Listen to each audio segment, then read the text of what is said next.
Sometimes I'm gaining, then again I'm losing. Sometimes I'm rising, yes, sir. Then again I'm falling. Sometimes I'm gaining, then again I'm losing. Sometimes I'm rising, yes, sir. Then again I'm falling. Let Jesus work it out.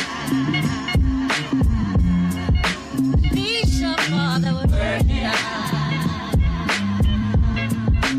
Oh, let God work it out. Please, your Father would work it out. Oh, let God work it out. Please, your Father would work it out. Oh, let God work it out. Oh, work it out. You work it out for Mother Lisa.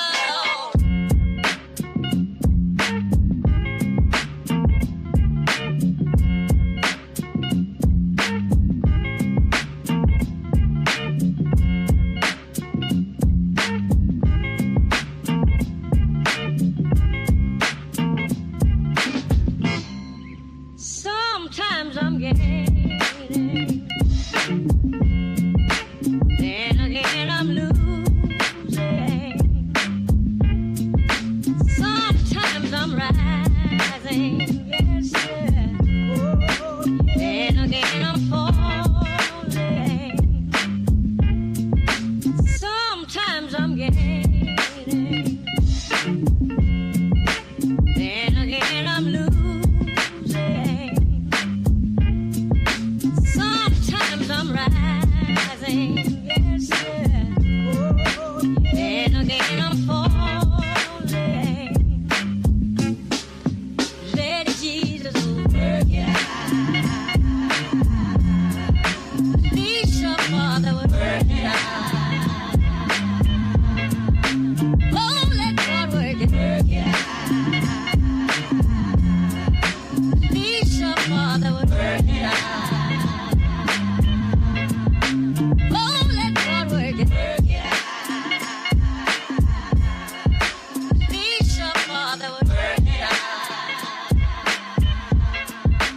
Oh, let God work it out. Oh, work it out. You work it out for Mother Lisa.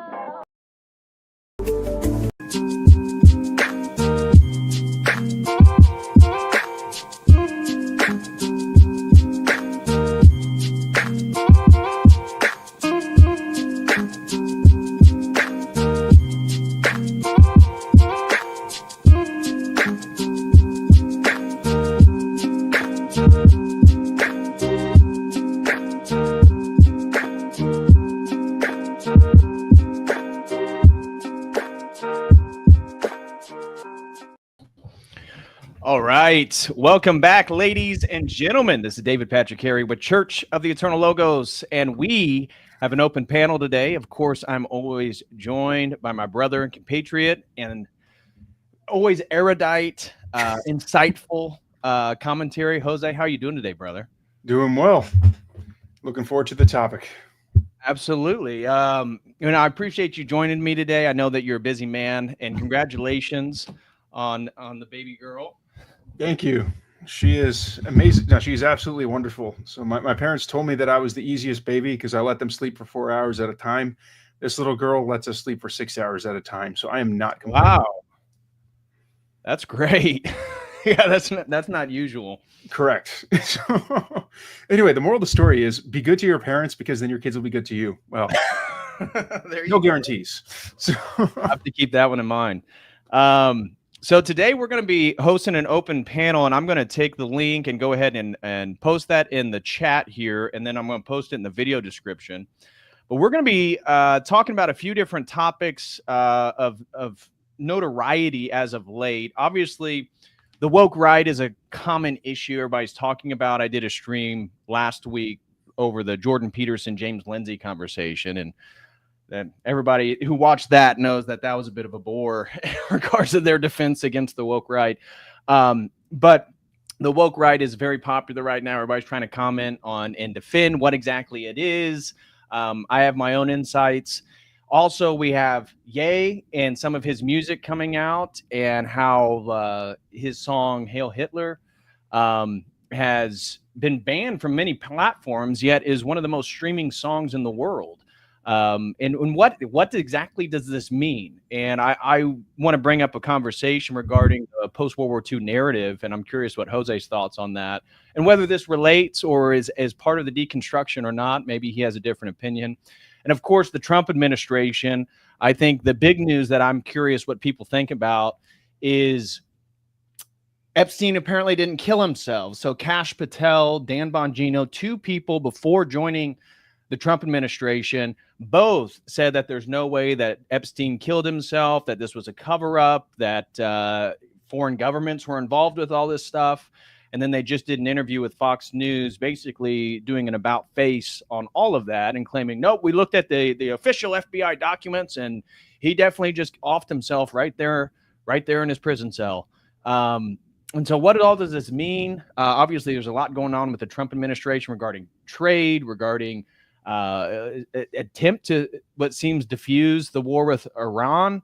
And the rumor is that Trump has kind of had enough with Netanyahu. So all of this is kind of on the table today. So the open panel is very broad, very general, talking about a wide variety of topics. But the first one I want to get Jose's insight on is what he thinks about the woke right. And I said already backstage, but just for the clarity of the stream, I'm going to say again, my thoughts, and I'm curious what Jose thinks about this. Lindsay and Peterson are basically claiming that what's happening is that on the woke, what they're referring to as the woke right or the right wing, mostly young white men are critical of Israel, and they are adopting what they consider a sort of critical race theory, a Marxist understanding of identity, and that they are the same thing as the radical left, and that this is an all-out war in defense for what they call the game theory of Western civilization, essentially classical liberalism.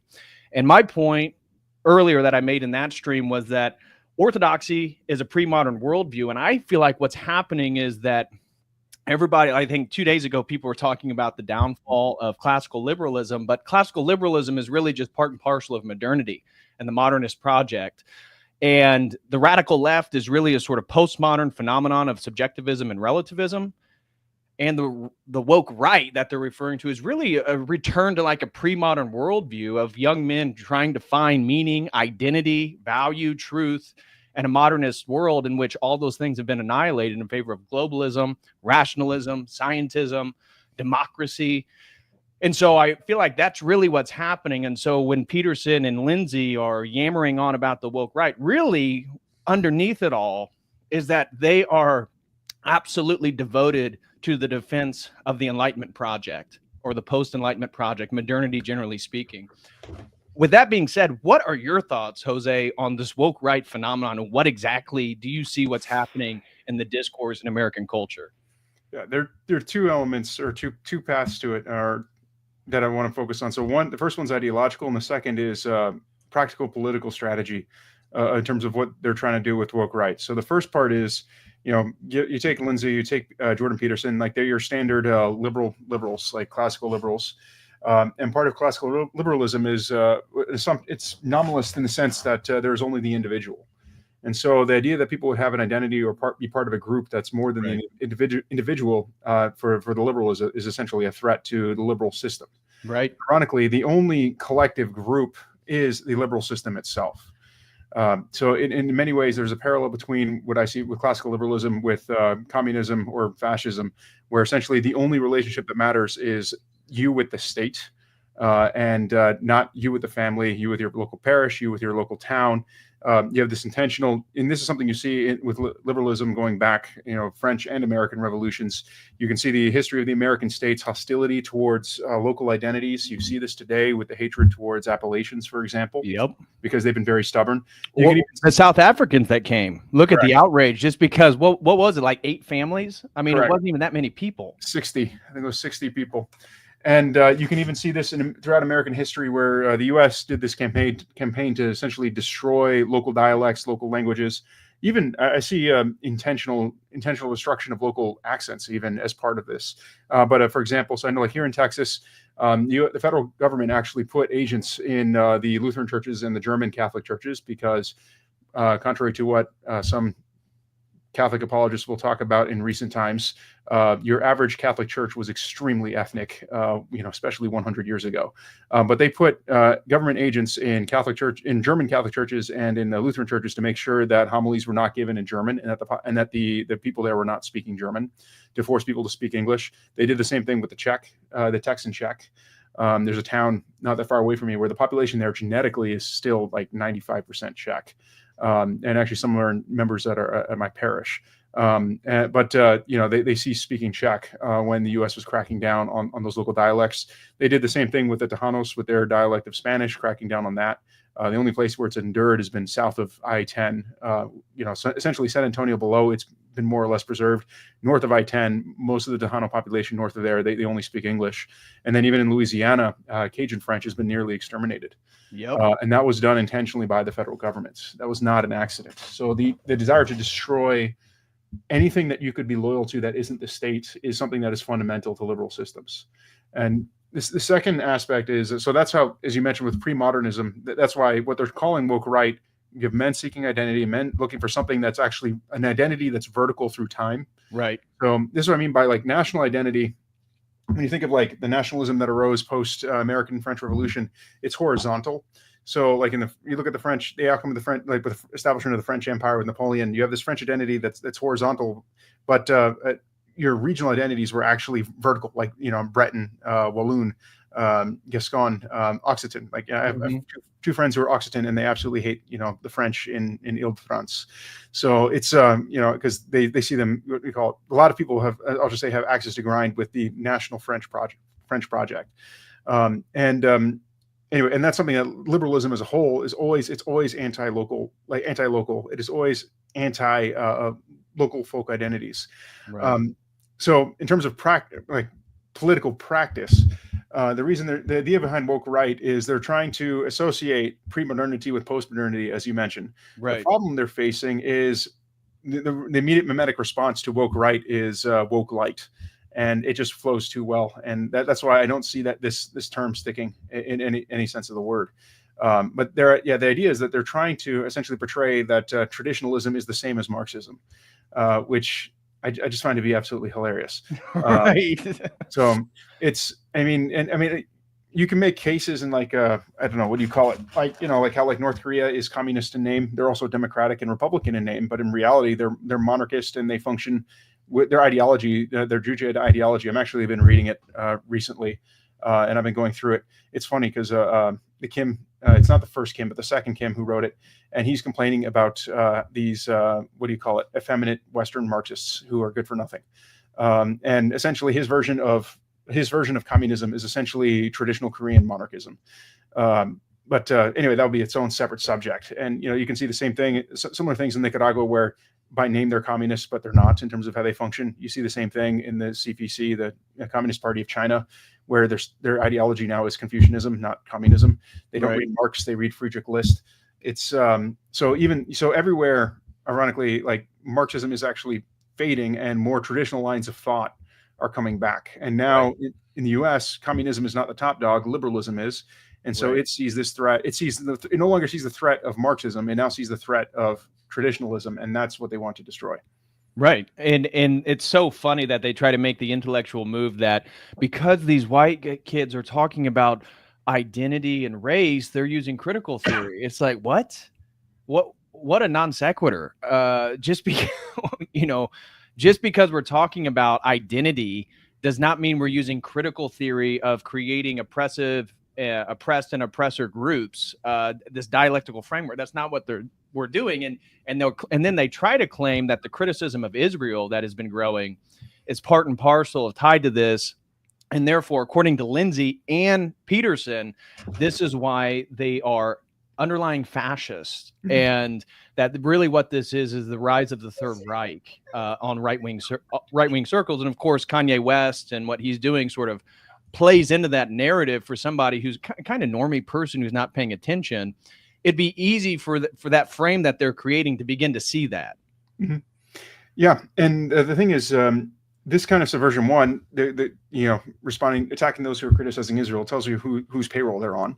But two, this has happened before repeatedly. So the most prominent example where the exact same thing happened was in the 50s, 60s with you had William F. Buckley and the John Birch Society. And they were fighting over who was going to be essentially the head of the, for lack of a better term, the head of the American right. And William F. Buckley had institutional money behind him and foreign money behind him and, well, deep state money behind him. And so he won out. And the John Birch Society found themselves exiled from the Republican Party. And frankly, what do you call it? My grandparents are monarchists. So when I read what the John Birch Society stood for, they were quite tame compared to what I used to. Regarding monarchy, though, I don't know how familiar you are with Curtis Yarvin stuff, but even that, now he's not, I wouldn't say Curtis Yarvin's a pre-modernist. Mm-hmm. Absolutely not. His argument for monarchy is based on the efficiency of corporations and looking at things like Apple as a template for efficiency, and therefore we should have government structures like that. Mm-hmm. But even the idea of returning back to monarchy and the appeal of that and why that's such a transgressive and radical idea is because it's pre-modern. Mm-hmm. I mean, as you highlighted with the French and American Revolution, this is really where the end of monarchy begins. And of course, World War I is really the end point of the collapse of the monarchs. Mm-hmm. So even the idea that we should have monarchy, not claiming that Curtis Yarvin's pre-modern or anything like that, but that idea is why it's so appealing to people, is that it is something radically different outside the monetarist paradigm. And it appeals, I mean, we're Orthodox, so obviously we're in favor of a divine monarchy. Mm-hmm. Yeah. And I know, I've heard practical arguments even in college. One that was widely given was protection of property rights. If protection of property rights is necessary for a flourishing society, and historically, monarchy wins hands down over democracies and over republics in protecting property rights. There's just no comparison. So for example, you can even look at the American Revolution, or rather, I'll call it the Second Revolution, the establishment of the U.S. Constitution, which I actually see as an usurpation of within the United States, kind of like a coup. But the one thing that the Constitution enabled was eminent domain, and that didn't exist before. Under the King George couldn't take your land without you having a say in the matter. Ironically, and that's actually an ancient practice that goes back to the ancient Christian forms of monarchy, including Byzantium and Tsarist Russia, etc., where you go back to the Old Testament. Ahab wants the vineyard of Nabon, and Nabon doesn't want to give it to him. And even though Ahab is king, and most people's impression of king is they're the guy who can do whatever he wants, Ahab can't simply take the land from him, because the reality is when you look at monarchies in practice, men actually have much more authority, in general, compared to if you compare it to a republic or a democracy. Right. It's eminent domain is something that's associated with republics. So so that's part of why property rights historically, and it was considered most of the people I knew in college saw it as a paradox. Why is it that monarchs protect property more than republics? That doesn't make sense. And I'm like, if you think about it, I mean, who maintains the borders of a family's domain? It's the father. Right. That's the whole point. And if the father starts stealing stuff from his kids, well, what's the command that God gives fathers? Not to frustrate your children. There's a reason for that. And the thing is, obviously you got bad monarchs, but you compare them to the average elected official, it's night and day difference. But and that's the rebut I hear is, well, what if you get a tyrannical monarch? And then they're going to control everything. And it's and then their claim is, well, here with the U.S. democracy, we can just vote out, a bad president. He only gets 4 years and we can just vote him out. But do we really vote him out? Because clearly what's been the revelation for the last really 20 years is that we have a deep state. We have an embedded bureaucracy that really runs things. All these elected officials are just show. So what exactly, and how do you prevent the work of an abstract bureaucracy Correct. where if there's a monarch who's tyrannical and the community says, we're done with this guy, you know where to find him, you know where to go. I mean, this is why the French Revolution was successful. You could, kick out your monarch and install a new monarch if they were really bad. But how do you do that in these Western democracies? You can't. Yep. You can't, because it's the establishment and the bureaucracy that rules you. Therefore, you can never vote them out. Yep. And you see the same thing in Byzantine history. And you look across, 1100 years of emperors, and the bad ones do not live long. I'll just say that they'll make it maybe 4 years. Like, I think I was doing the math, like the averages a while back, and it's like your average bad monarch, like the average lifespan of a monarch, a bad monarch or a bad emperor was a little less than 4 years. And the good emperors the average was like 18 to 20. So it's like, isn't that what you want though? Where the guy who's actually good at ruling actually rules. And they had one, I think it was Basil II, who reigned for like 40 something years. And you see the same thing in ancient Israel. Like the bad monarchs, like the really bad monarchs in Israel, they reigned for like 3 months, right? 3 months to, I think the longest was, Manasseh was bad and he lasted a while, but he also repented and turned around. So, it's, he's kind of an edge case, but like most of them die very quickly. And the good monarchs tend to last significantly longer. You see the same thing. And I mean, frankly, people should think about it. You see the same thing in the workplace, not to appeal to Curtis Yarvin's arguments that I just heard, but if you're very good at your job, you're probably going to last a lot longer than the guy who completely sucks, right. In a corporation. It's the same deal. If you can perform and do it, people will let you keep doing it. If you can't perform and do it, you might, in the case of Byzantium, you might get a civil war, but in the Russian equivalent, you might find yourself being forced to resign. Right. Do you think the woke right is going to stick? I mean, I've been following X and, Lindsay and Peterson, and, Peterson attacked Candace and came out with that study that was claiming that the expression Christ is King on social media is actually an anti-Semitic trope. Mm-hmm. Peterson was behind the publication of that article. It was like 13 people or something. Interestingly enough, 10 of them were Jewish. But it's like amongst the Douglas Murrays of the world, like the establishment conservative, they're really going hard on this woke right thing. But the young generation, it doesn't seem like it's taken at all. Mm-hmm. And I don't think that it's going to be beneficial. And really, just I responded like God sad today. These people are shills, and it's becoming more and more evident. Mm-hmm. So it's actually like a blessing. It's like providence in disguise, is that they're attacking on this woke right is actually exposing everybody who's part of the establishment and just wants to maintain things as they are, but they just don't want all those people to be able to cut off their dicks. Mm-hmm. Yeah, no, and it's the thing is to take into account, like Jordan Peterson is someone who, if you look into his history, he was a guy who's trying to sell his soul literally since he was a teenager for fame and fortune, and that's what he ended up getting, and getting pushed after for example, that event where he was talking about, the transgender stuff. And then that's what launched his whole career, but the successful part of his career. But he's very much a construct. He's something that is pushed by the regime for the purpose of, controlled opposition. Like that was the same role that William F. Buckley fulfilled back in the 60s. And that is, that's what Ben Shapiro is, for example. The U.S. system or not just the U.S., but rather the Anglo-American Empire, because Great Britain did the same thing before. Their system of control, to compare it to like the Soviet Union, is you have to have an opposition, but we control it. So that way, people who don't like how we're doing things have somewhere to go, and they can, get things out, yell things out, get some catharsis, and then we just keep doing what we're going to do anyway. Right. That was a conversation between. I forget who was the guy on the side of the USSR, but this was in the 80s, back when Herbert Walker Bush was, head of the CIA head. But the conversation was over. The USSR guy was asking, like, why is it that your guys' propaganda is so much more effective than ours? And then Bush's response was, well, we give the American people a choice, which lie they can choose, something along those lines. Right. But he said the fundamental thing is you have to give people a choice, because when people choose a lie, they're going to stick with it a whole lot more. And that's something to take into account. It's the system. Everything about the Anglo-American system is designed where you have to choose to participate, and it's because they want you bought into the system. For example, people talk about One of the common complaint of young people is, housing prices are crazy unaffordable.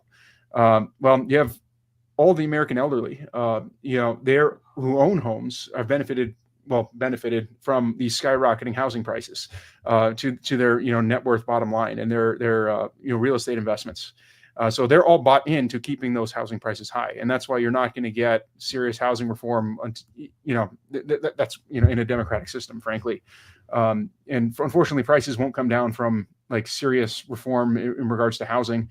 Prices will come down when the debt bubble collapses, Right. Which is what's happening. I know, in the Austin area, for example, housing prices have crashed 20%.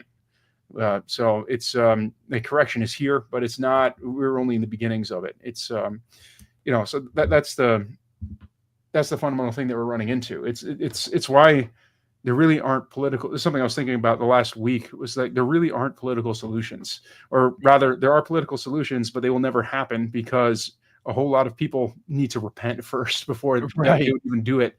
So even take into account, like I know I've mentioned before, like for example, like the chief funder for ADL is OnlyFans. Right. So it's like, well, if people en masse repented and stopped funding OnlyFans, ADL won't have the money to do what they're doing. The amount of money they have available would crash. Another huge player in manipulating the Trump administration and picking people for him is the Adelson family, right? And their casinos. And so it's like, all right, so people got to repent and stop. Are you familiar with Project Esther? No, no. Enlighten me. So here, I'll pull it up on screen. Project Esther. I just saw people talking about it on X, and it's basically in a attempt to incarcerate anti-Semitism in the United States. And it's geared toward, it's coming out of the Heritage Foundation, and it's geared towards the progressive leftist, right? But we can clearly see that this is going to be used by anybody. And with the rhetoric already of the woke right, they're not going to delineate between, they're conservative right wing and these are postmodern leftists.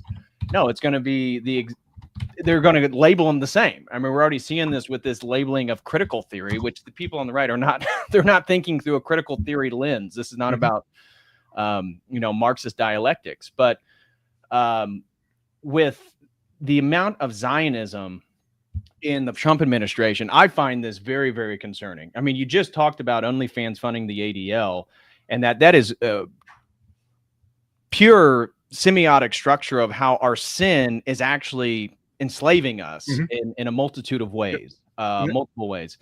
And I don't know, I just find it really concerning. And the idea, the people I heard talking about the Project Esther was that the Adelsons are behind it. And that this is trying to shift because the support for Zionism in America is like, it's at its lowest point since it was being recorded, like since the 70s or something.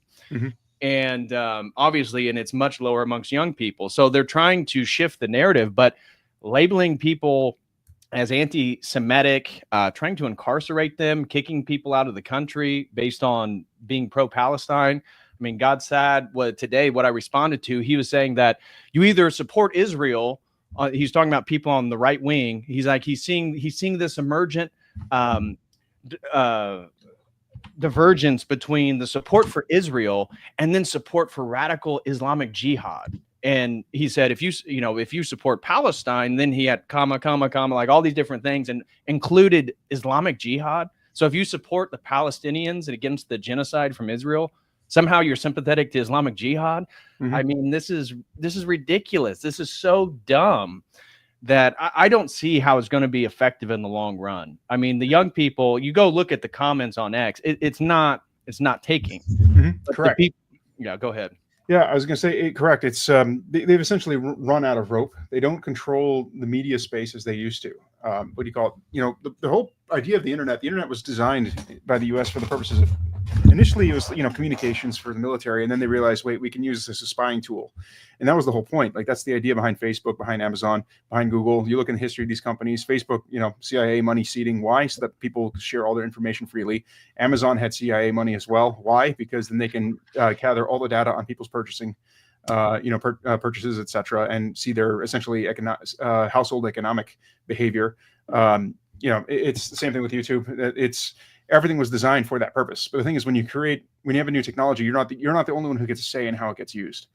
And that's the fundamental problem that they're running into, and that their traditional control mechanisms aren't working. And when the brilliant thing about the Anglo-American propaganda machine, which Israel, essentially hijacked, because even like when people talk about, the Rothschilds, for example, the Rothschilds hijacked an existing banking system. Right. They didn't actually create it themselves. Right. You're giving them too much credit when you say they built it. Like they didn't. You had huge families, the Fuggers, the Medicis, and others before who were part of the what became the modern banking system.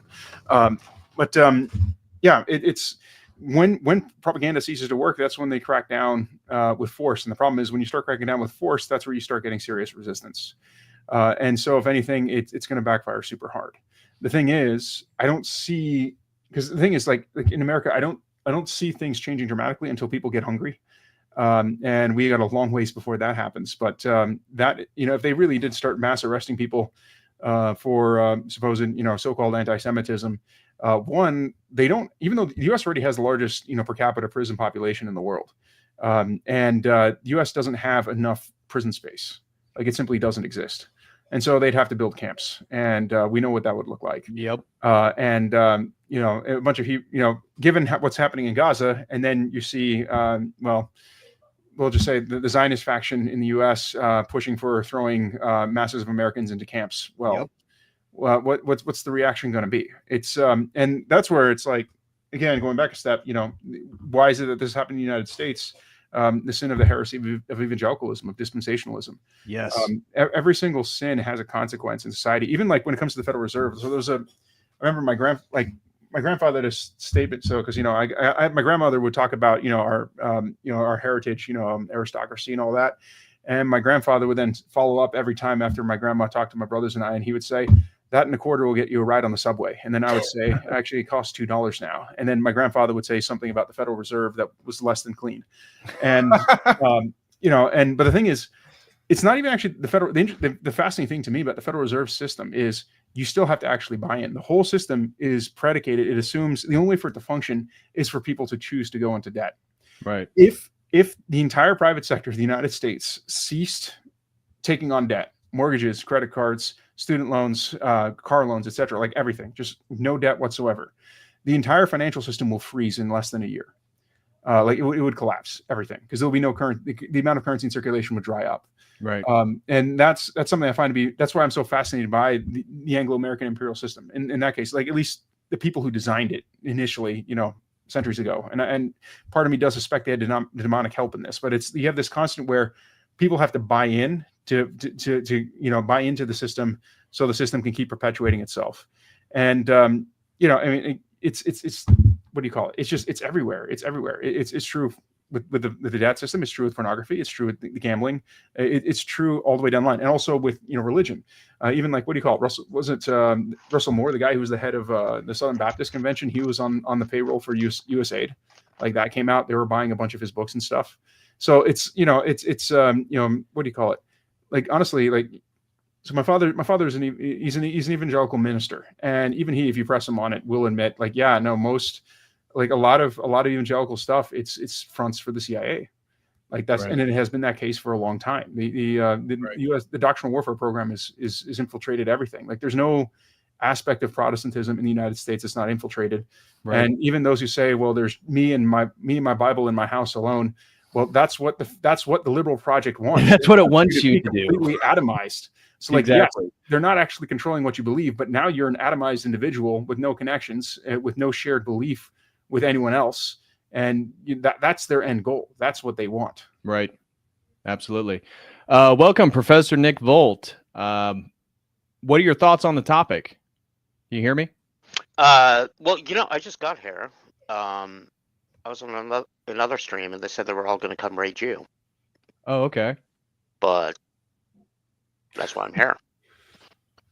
So I have no opinion as of yet. I was just listening.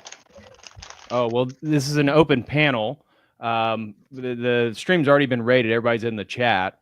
We're talking about the woke right, American culture, Trump administration, Kanye, all that different stuff. Do you have an opinion on the woke right? What does that mean, the woke right? You tell me. We disagree with the labeling. It's being pushed by James Lindsay, Peterson, and Douglas Murray, God Sad, all these different people. I haven't heard that term before. Okay. Roscoe Duck, welcome, brother. Hello. Hey, you have any thoughts on the topic today? Yeah, I mean, I don't think it's any surprise that Trump shills are now advocating for anti-Semites to be, locked up. I wonder why anybody trusted this guy in the first place, considering the people who fund him. Well, what are your thoughts on the reports that Trump and Netanyahu, there's apparent rift right now, and that Trump's recent visit to the Middle East, of course, he neglected to visit Israel despite being invited.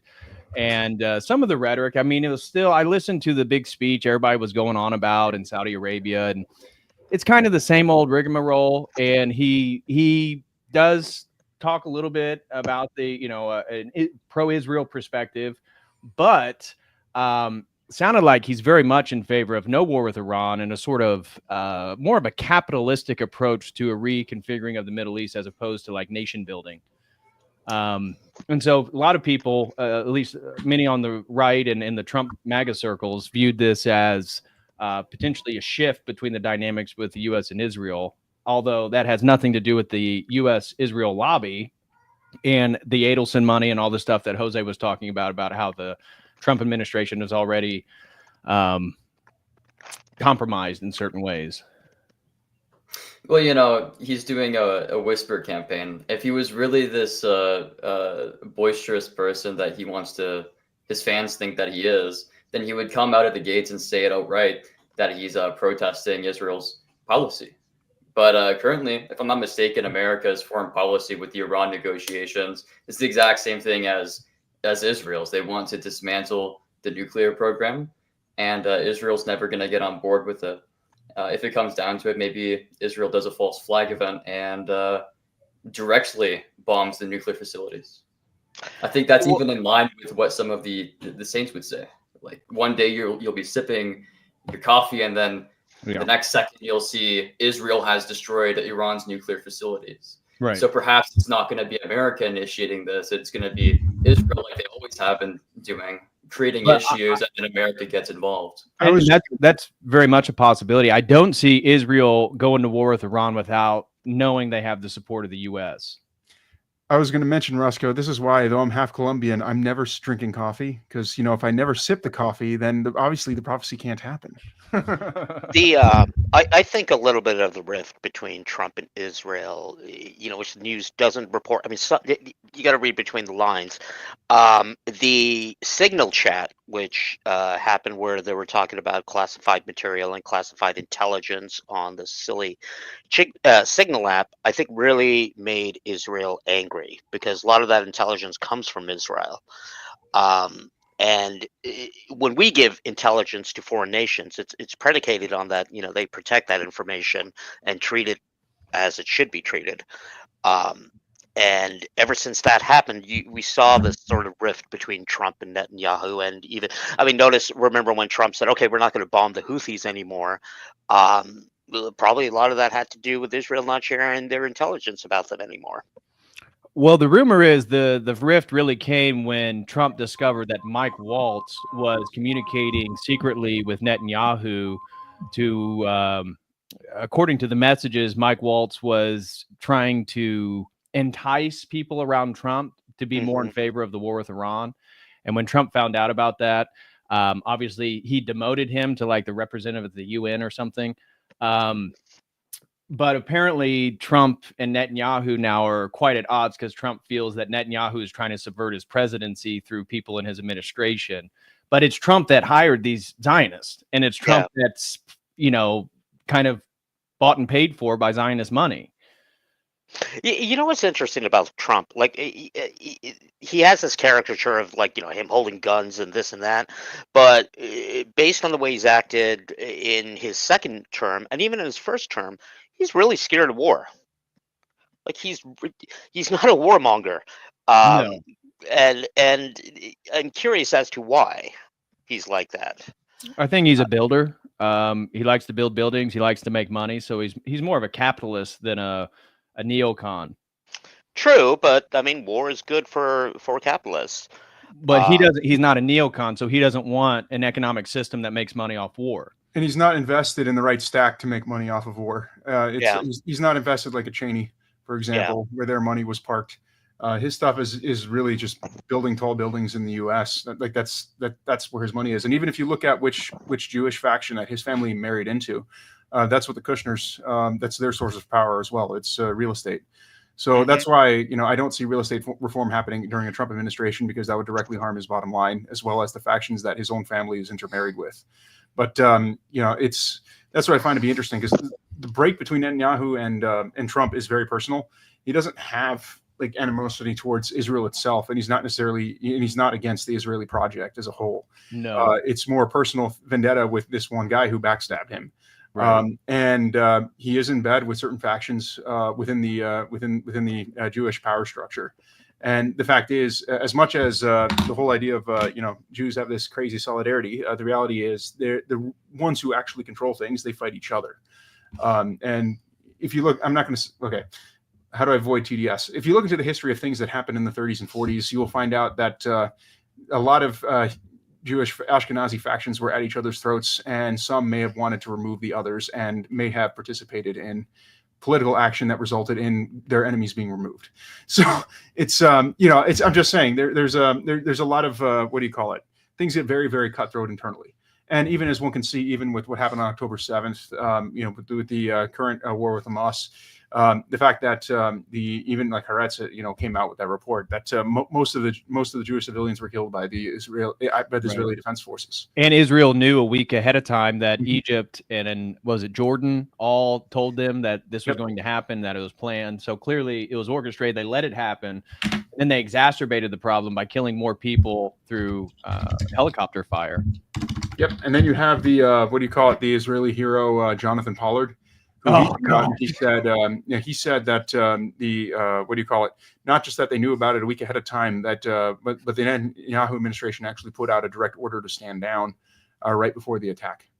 So it was very, very intentional. And then you get into the then Brigadier General Yitzhak and his whole history of being in, he was the IDF guy who was the liaison for actually establishing, funding, and training Hamas. So you get into that, and it just things, and then you have the whole thing of the United States actually gave orders to Hamas to go fight ISIS in Syria, and Hamas went and obeyed the U.S. and fought ISIS in Syria, and so it's it's just I don't know. Literacy is a superpower. That's all I got to say. Right. We have a few super chats. Let me just catch up real quick. Charlie throws in $5 over on Streamlabs. Says Zionism is the real woke right. It's a woke and totally fictitious land back movement. The real woke right is fetishizing fake Israel and the modern Jewish people as if they were a special race that can do no wrong. And Oleg throws in 3, says Ben Shapiro and Douglas Murray are literally the woke right 100%. Yeah, I absolutely. And I would say that the centrist classical liberals have way more in common with the postmoderns, even though postmodernism is rejecting their modernist project, than the pre-moderns in their understanding of identity and worldview.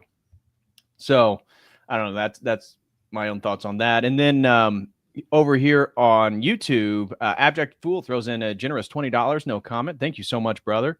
And All Is Vanity throws in 20 and says, why would we entertain the show they're putting on for the public to any degree? What if Trump and the Zionists are putting on a show to minimize suspicion? We know the playing field by the protocols of the elders alone. I had a response for that one, actually. So the NFL games are rigged, and people still watch them because it's fun to watch. So it really is that simple. It's not a, what do you call it? That's why I don't fault people who watch American football. It's like, but what drives me nuts is the fact that people bet on American football, and you have that one, what's the name of that Jewish guy who runs the betting on, the largest betting platform? Oh, on FanDuel? Yeah. I know who you're talking about. I forget. Yeah, but it's just amazing to me that of all the sports to bet on, people would bet on American football, because it's been openly known to be rigged for like 40 something years. This is not like a secret thing that they put the thumbs on the scales. So it's like I'll just say, like, if you're betting in a sport where there actually is no fixing, like, okay, at least you're actually like trying to, get alpha on people. Like, okay, if you take it seriously, like I had a cousin who actually would what do you call it, drill into the stats data, etc., to make money off of essentially, as he put it, it's not really gambling at this point. You're doing options trading on baseball performance or baseball teams, Right. which he was, and he was making money. So it's like, it's at that point, it's not really gambling. He's playing poker and he knows what he's doing. But he, it's when you're betting on something where it's rigged, like, really, I just find that it just boggles my mind that people do that. Right. Welcome, the Machine Lies and Unseen Warfare. Yeah, blessings. Yeah, thank you for having us. God bless both you guys. You guys have any thoughts on the topic? Okay, so what is the topic exactly? The woke right. The woke right. Yeah. I put in Kanye West, American culture, what's happening politically, and then the Trump administration. Yeah, I don't know, just like looking at the way things are going, it seems like, people are getting funneled into certain ideas to push them somewhere else, like these false dialectics. Yes. That's what I'm saying. I don't know. Yeah. Yeah, I totally agree with that. I think the whole idea that James Lindsay is not a liberal himself, being a classical liberal, classical liberalism is basically the roots of liberalism itself, right? So I think that, he's not very distant. I mean, he still has the same ideological foundations as a liberal, right? But so he's very much, he's much more left than, some of the classical liberals of England. They might be considered woke right, according to him. Yeah. Yeah, I think I'd like to quote Jacques Ellul, who said that basically liberalism is on his deathbed, and basically technology is his executioner. Basically the technological system does everything that liberalism hopes to accomplish. So it's basically liberalism without the ideology. So that's kind of my take on the whole thing, is that these guys support technological progress, they support modernism. So they're basically closet liberals, in a sense, Well, I think they would absolutely say that they're liberals. I mean, in the conversation with Jordan Peterson and James Lindsay, they identify as classical liberals. And for them, that means that's kind of the Burkean school of conservatism or something like that, even though, again, he's much more interested in historical identity and ancestry than either one of these guys would be. So it does feel like to me, and maybe you guys disagree, transhumanism is the end result of modernity and classical liberalism. I would agree with that. I think it's all like kind of bottled up in the idealism of the age, Right. Everybody sort of has this chiliastic idea of the purpose of man, and it's all heading one way or another to a utopia. And that's antichrist in nature, really. Well, utopia is part of modernity, right? So modernity is built on a few principles, and the foundation is what they call linear progress. That from the Enlightenment forward, we would experience linear progress through knowledge, i.e., science, through a better state of living, through technology, and that this would be brought about in political systems by democracy, and that we would all eventually live in sort of a global utopia.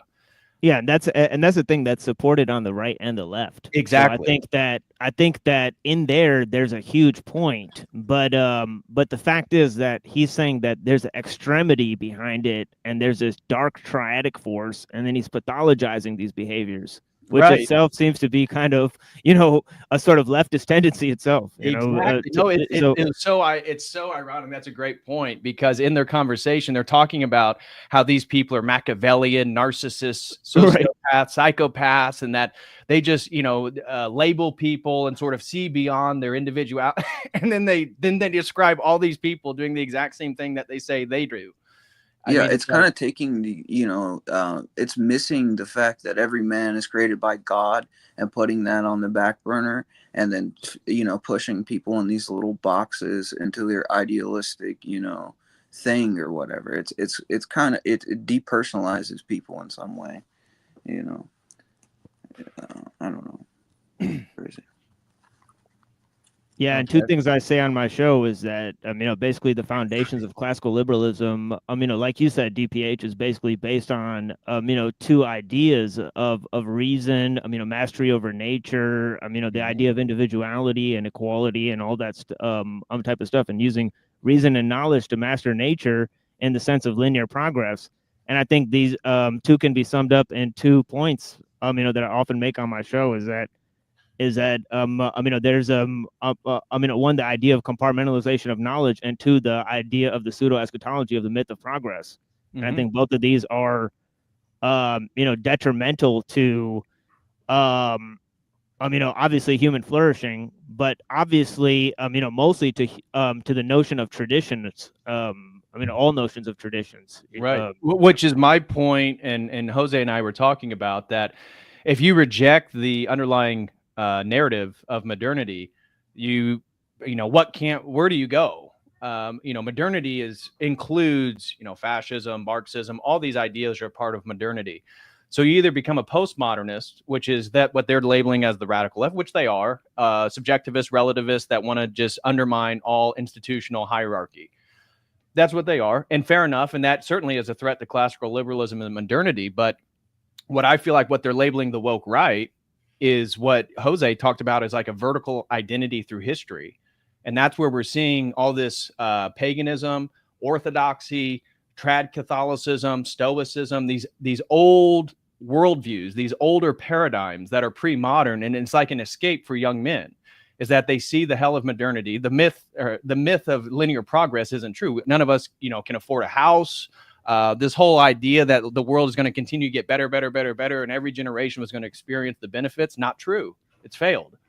So you either become a postmodernist, where you're a radical, subjectivist, relativist, or it's like you escape modernity by going back to some type of pre-modern worldview that allows for objective truth through its metaphysics and values subjective experience. Orthodoxy in particular values theosis, which is subjective relationship with God. So it's like, I feel like these are the only options. And this crisis that we're facing, and the MAGA movement, to the point you guys were making, is it is classical liberal centrism, taking the sort of centrist right and the centrist left, including them into the MAGA movement.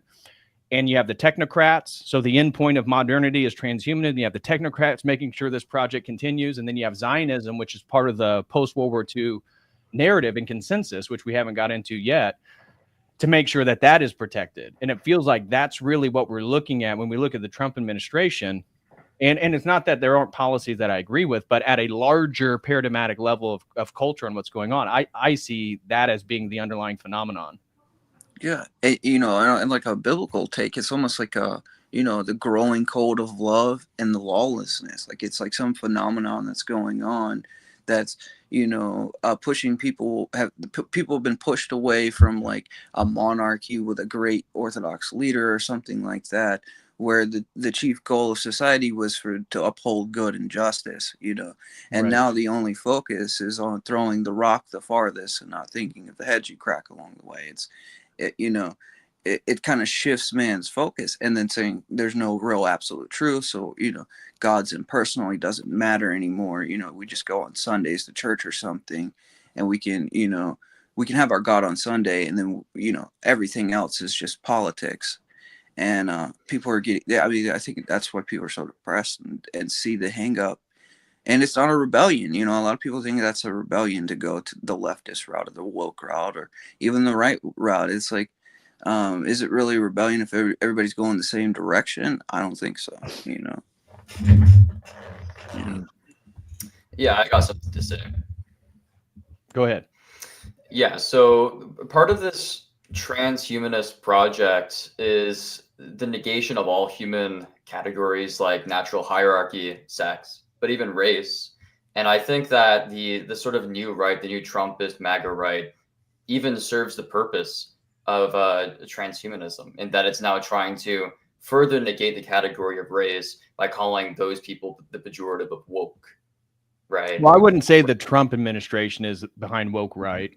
I would say they're probably part and parcel of the same paradigm. No, I'm saying that the MAGA movement is accusing people on the fringe right, on the racial Mm. right of being woke Mhm. right. So it serves that purpose, and I think that's Right. probably one of the reasons I why see what you're Elon saying. Musk. Yeah. Yeah. It does kind of like it's the same this thing. sort It's of- like makes a it's- human being not a human being and just their ideology, Yeah, you know. this And that's sort not of what they feeds are. into the other point I wanted to make. I was reading a book by a guy. He's a Spenglerian philosopher named Francis Yockey. I was reading his book, and he makes mention of the fact that monarchism was to the 19th century what communism was to the 20th century, and that it was the total abolition of monarchies, and then communism comes in, abolishes the monarchies of Eastern Europe.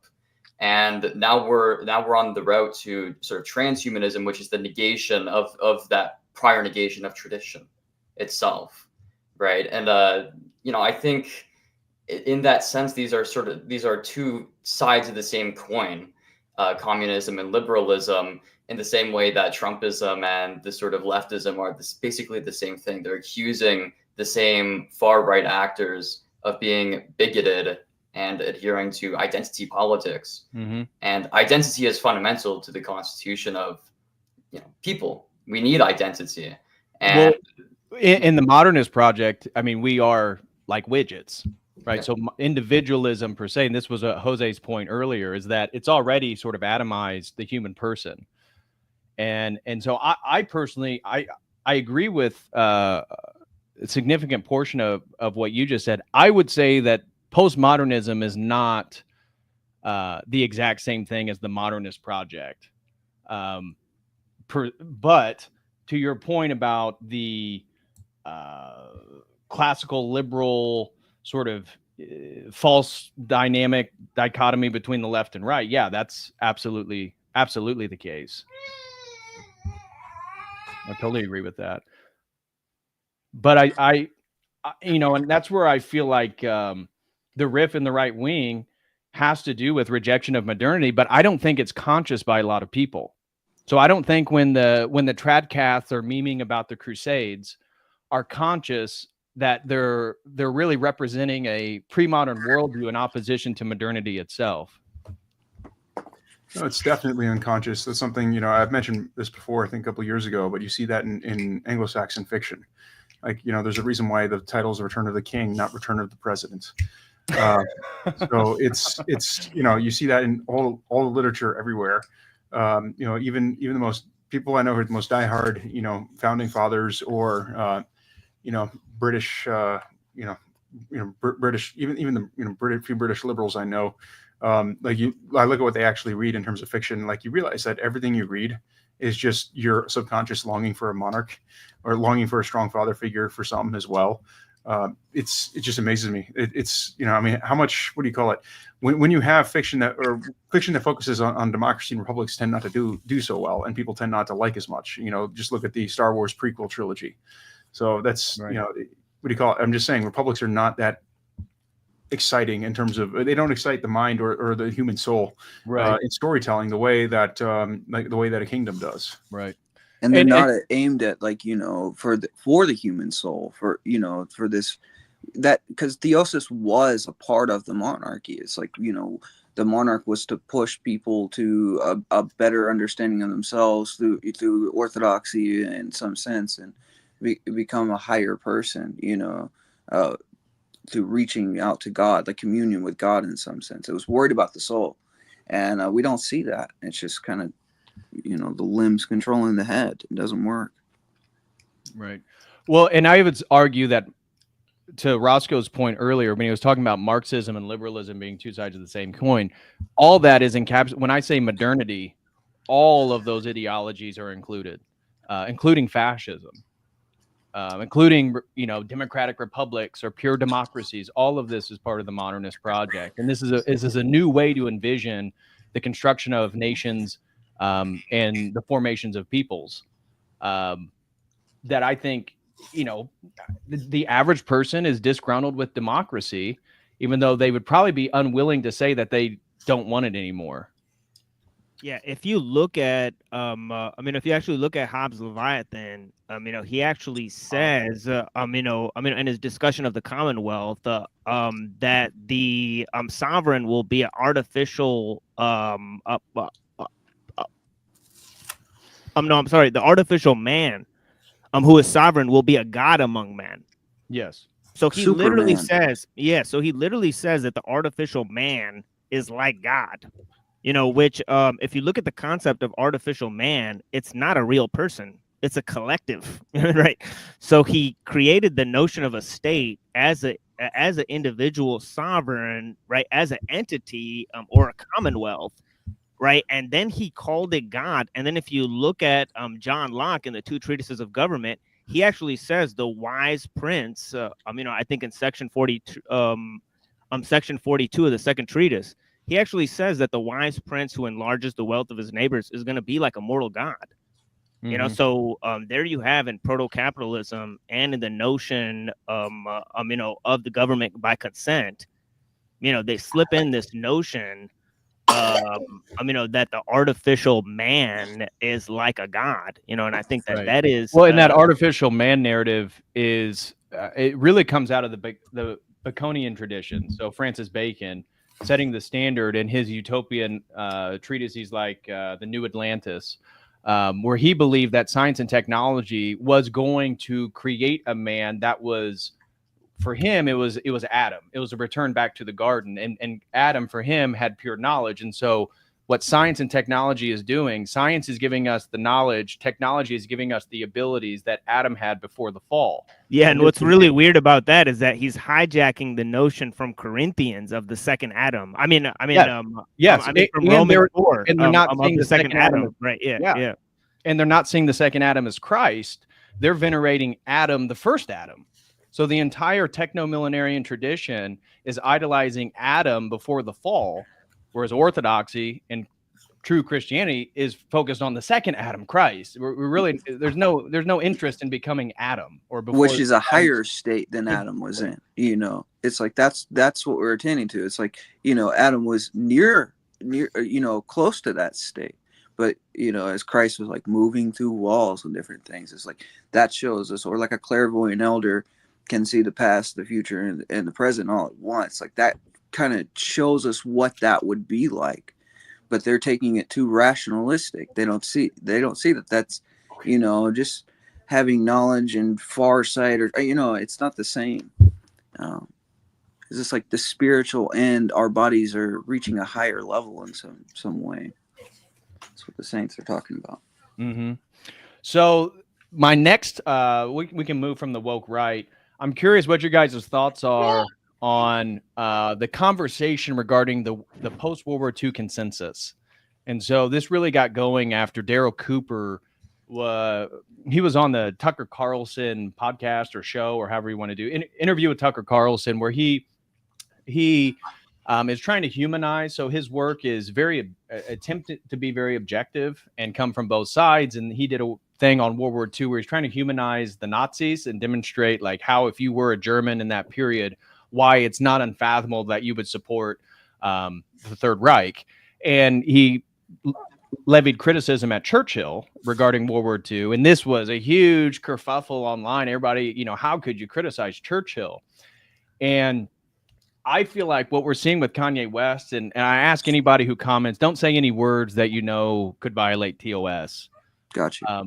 But with Kanye West's new song, with what, the shifting of the Overton window, with, as we said, the woke right, and really the woke right being a sort of pre-modern grouping of young men that are trying to find identity, meaning, and truth outside of the modernist project. It's like, it really does feel like the post-World War II consensus is falling apart, and that there is a reshifting of nations. There is a reshifting of young people and how they view the world in various nations. What are your guys' thoughts on that? Do you see the post-World War II consensus falling apart, or what are your guys' thoughts?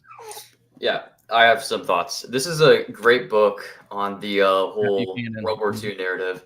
Yeah, I read that in a book club with some people at my church, and it was very. I've actually never read that. I'm aware of it. I've actually never read that book. Yeah, I mean, you just see time after time. I mean, the Nat Sox, they were pretty justified in the beginning before 1939 and their annexation Right, of 1939. Austria, of Prussia, and of the Sudetenland in Czechoslovakia. They were justified in all of that because there was oppressive structures, especially in Czechoslovakia, on the Germans. Like they couldn't participate in the government at all because it was a polyglot nation. It wasn't primarily German. They couldn't obtain even one seat, and I think it was a parliamentarian system they had at the time. So they had no voice, and they were constantly being exploited. So I mean, it's easy to see why, if you're a dog that's just getting beat and then beaten, why you would eventually just snap out and try conquering the entire region. And if I'm not mistaken, from the reading that I've done on the subject, Adolf's plan was to stop in Ukraine because he wanted to make sure that the Allies couldn't starve out Germany like they did with the starvation blockades during the First World War. And so when you look at it through that lens, you can actually understand like why he was doing what he was trying to do, and even some of the propaganda that the NatSocs had at the time. It's coming to fruition. Like there's this one poster that they had of a French lady in a zoo enclosure, surrounded by the new citizens of France who are all not French. They're all foreigners. Right. So I mean, it's almost like a prophetic movement that predicted everything that we're going through right now, and I think that does contribute to the breaking down of the World War II consensus. Is the fact that, you know, in many ways they weren't perfect, but they were prophetic. Right. Can we say the Z word? I wonder if we could say Zion. I feel like you can because of, I mean, I've been watching other YouTube videos. It seems like some big channels are saying the word. Yeah. So I mean, in terms of that, I think there's a considerable narrative at play. I think on the right, you're told to be neutral in support. Not support or defect from, Zionism. The right is told to stay neutral on Zionism from what I've seen, and even in some of the most extremist, segments. And then, if you look at the left, they seem to be totally, in support of one side, right? And both sides are obviously funded heavily by the Zionists. So I think that, it's pretty obvious what the play here is. If they're going to change the narrative, they're trying to funnel people into those groups, so that they can collect information on them. So if you're, voicing opinions online one way or another, I think is to funnel people into certain groups, so that they can tag them, and sort of, I think they're, figuring out what type of narratives they want to play at this time, because there's, obviously a considerable amount of the, of the wingnut groups are funded by, like some pretty well-known organizations. So like the Council for National Policy and all these people. I got something that might be interesting. It's from Father Seraphim Rose's letters, letter 50 from June 1st, 14th, 1970.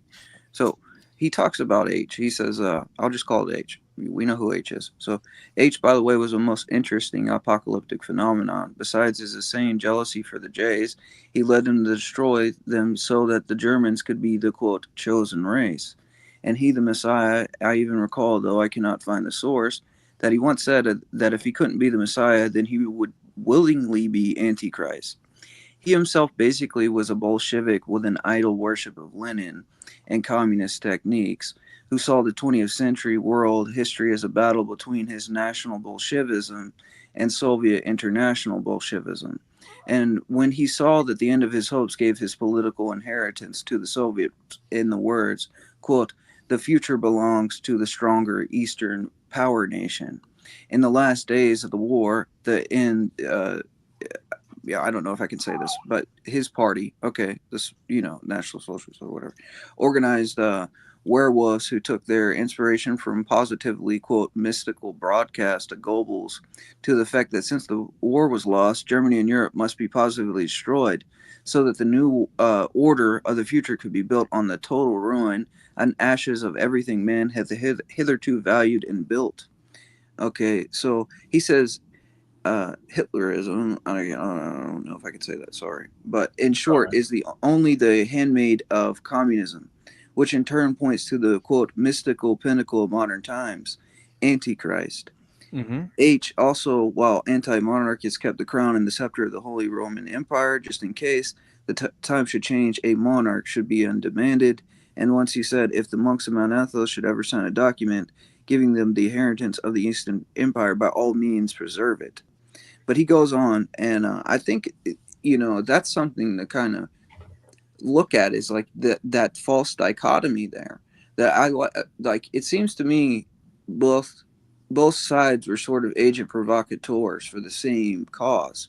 Now, I don't know if he was completely aware of it, but maybe on a spiritual level, they're both working for Antichrist in a sense. So that's what I see, and I think that's what he's kind of getting at here. And I think we're seeing that same spirit within the world today. Between we have to remember that Churchill and Stalin were on the same side after all, right? So, true. In fact, Churchill was very supportive of Stalin. Yeah, to your point, unseen warfare, I would say that, I mean, fascism and Marxism are two sides of the same coin regarding socialist approaches to the redefining of nations in the 19th, 20th century. I would also include, in regards to any sort of spiritual framing of the Third Reich, is that Hitler was very much into the occult. And so that's where I kind of break with a lot of these people on the right wing that claim to be Orthodox or Catholic or whatever it may be, that sort of try to Christianize Mean Mr. Mustache Man, because I have a book over on my shelf here that was like his favorite book. It was one of the most important books, and the whole thing is on ritualistic magic, which is a treatise that, and it's a mixture with things that he got from Tibet, looking at East Asia, these tantric traditions. This is why he has a counterclockwise swastika as the logo of the Third Reich. So in that sense, it is filled with an Antichrist spirit. And that's where I think the dumbing down of people to talk about complex issues is that he's either a hero or he's the ultimate villain. And there's no royal path, there's no mean between the extremes there. It's either you're one, it's either black or white. Right. And that includes even analyzing somebody like him, where as Roscoe was pointing, even what Patrick Buchanan spoke about, was that there is a reason where you can sort of begin to justify or put in a rational, logical category of how things came about. Certainly he crossed the line at some point. And at the same time, then you can bring up all the occultism. And really what I see as a central theme of this Antichrist spirit is the centralization of power outside of a Christian monarchy. Really an Orthodox monarchy. Obviously I'm Orthodox, but what, that's what fascism does. That's what corporatism does. That's what Marxism does. All these things and that's what globalism is about. So all these ideologies that come out of modernity are about the centralization of power that aren't defined by religion or a mandate by God to rule. Yeah, well, that's the thing, is that that Hitler believed in progress because he believed in the return of the Atlantean race, which was actually developed by the Thule Society, and by I guess primarily by Lanz von Liebensfels, Dietrich Eckhart. So those guys were definitely occultists. One of them was a former Cistercian monk. That's why they attribute it to the Jesuits or whatever like that. But that's total nonsense, because he then broke off and created like an offshoot of the OTO and the Thule Society, right? So so Hitler he definitely had a bust of Nietzsche. And yeah, he believed in progress, just as just as Churchill and all of them really believed in, Right. So well, it's all modernism. I would say the unique characteristic about the Third Reich is, to Jose's point, is they attempted to have a vertical identity through history, right? So through their concepts of the Aryan race and the ancestral German. They created a sort of mythology of a vertical category of identity that Marxism is totally future oriented. It's about the transcendent of the dialectics. right? About where it's like international versus national. You know, it's like well, more certainly obsessed that with the plays a Brit- part, yeah. but I would say, yeah, okay. So Unseen Warfare, you're making that the national is creating a vertical column of identity. Is that what you're saying? I guess so. Yeah. Yeah, I could see that. I could see that. So yeah, what Jose, I'm curious what your thoughts are. What are your thoughts about this deconstruction of the post-World War II consensus? Do you see this something that's actually happening? And the criticism of Israel, obviously, Israel is the progeny of World War II. What are your thoughts on this consensus narrative falling apart? Yeah, there are two things at play. One, when an imperial system collapses, its propaganda system is one of the first things that go before the actual political system or the state's ceases to exist. So if one is looking at, for example, the stuff that happened around that white mother up in what was it, Minnesota? Oh yeah, yeah, and then the Kanye West song that comes after.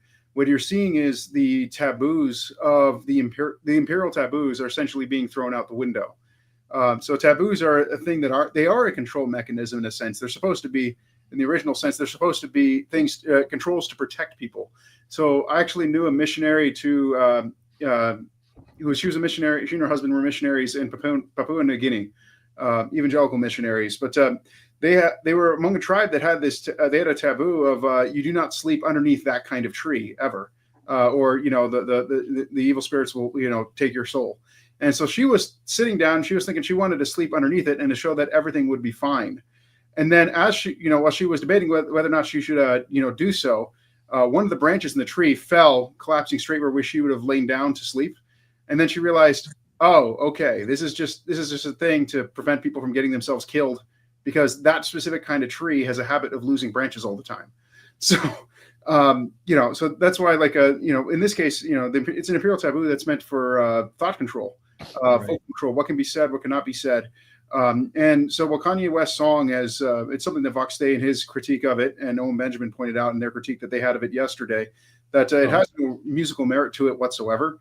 The thing is, what it is, it's more like a jingle than it is like an actual song. Right. One verse, one hook, and it's essentially, like da da da da da. It's McDonald's. I'm loving it. That's all it is. It's a jingle. And so essentially, it's not really a song. It's essentially an audible meme that Kanye essentially unleashed, and Right. that's why even though it has no merit musically that should make it an earworm, it is an earworm because it's mimetically strong. Right.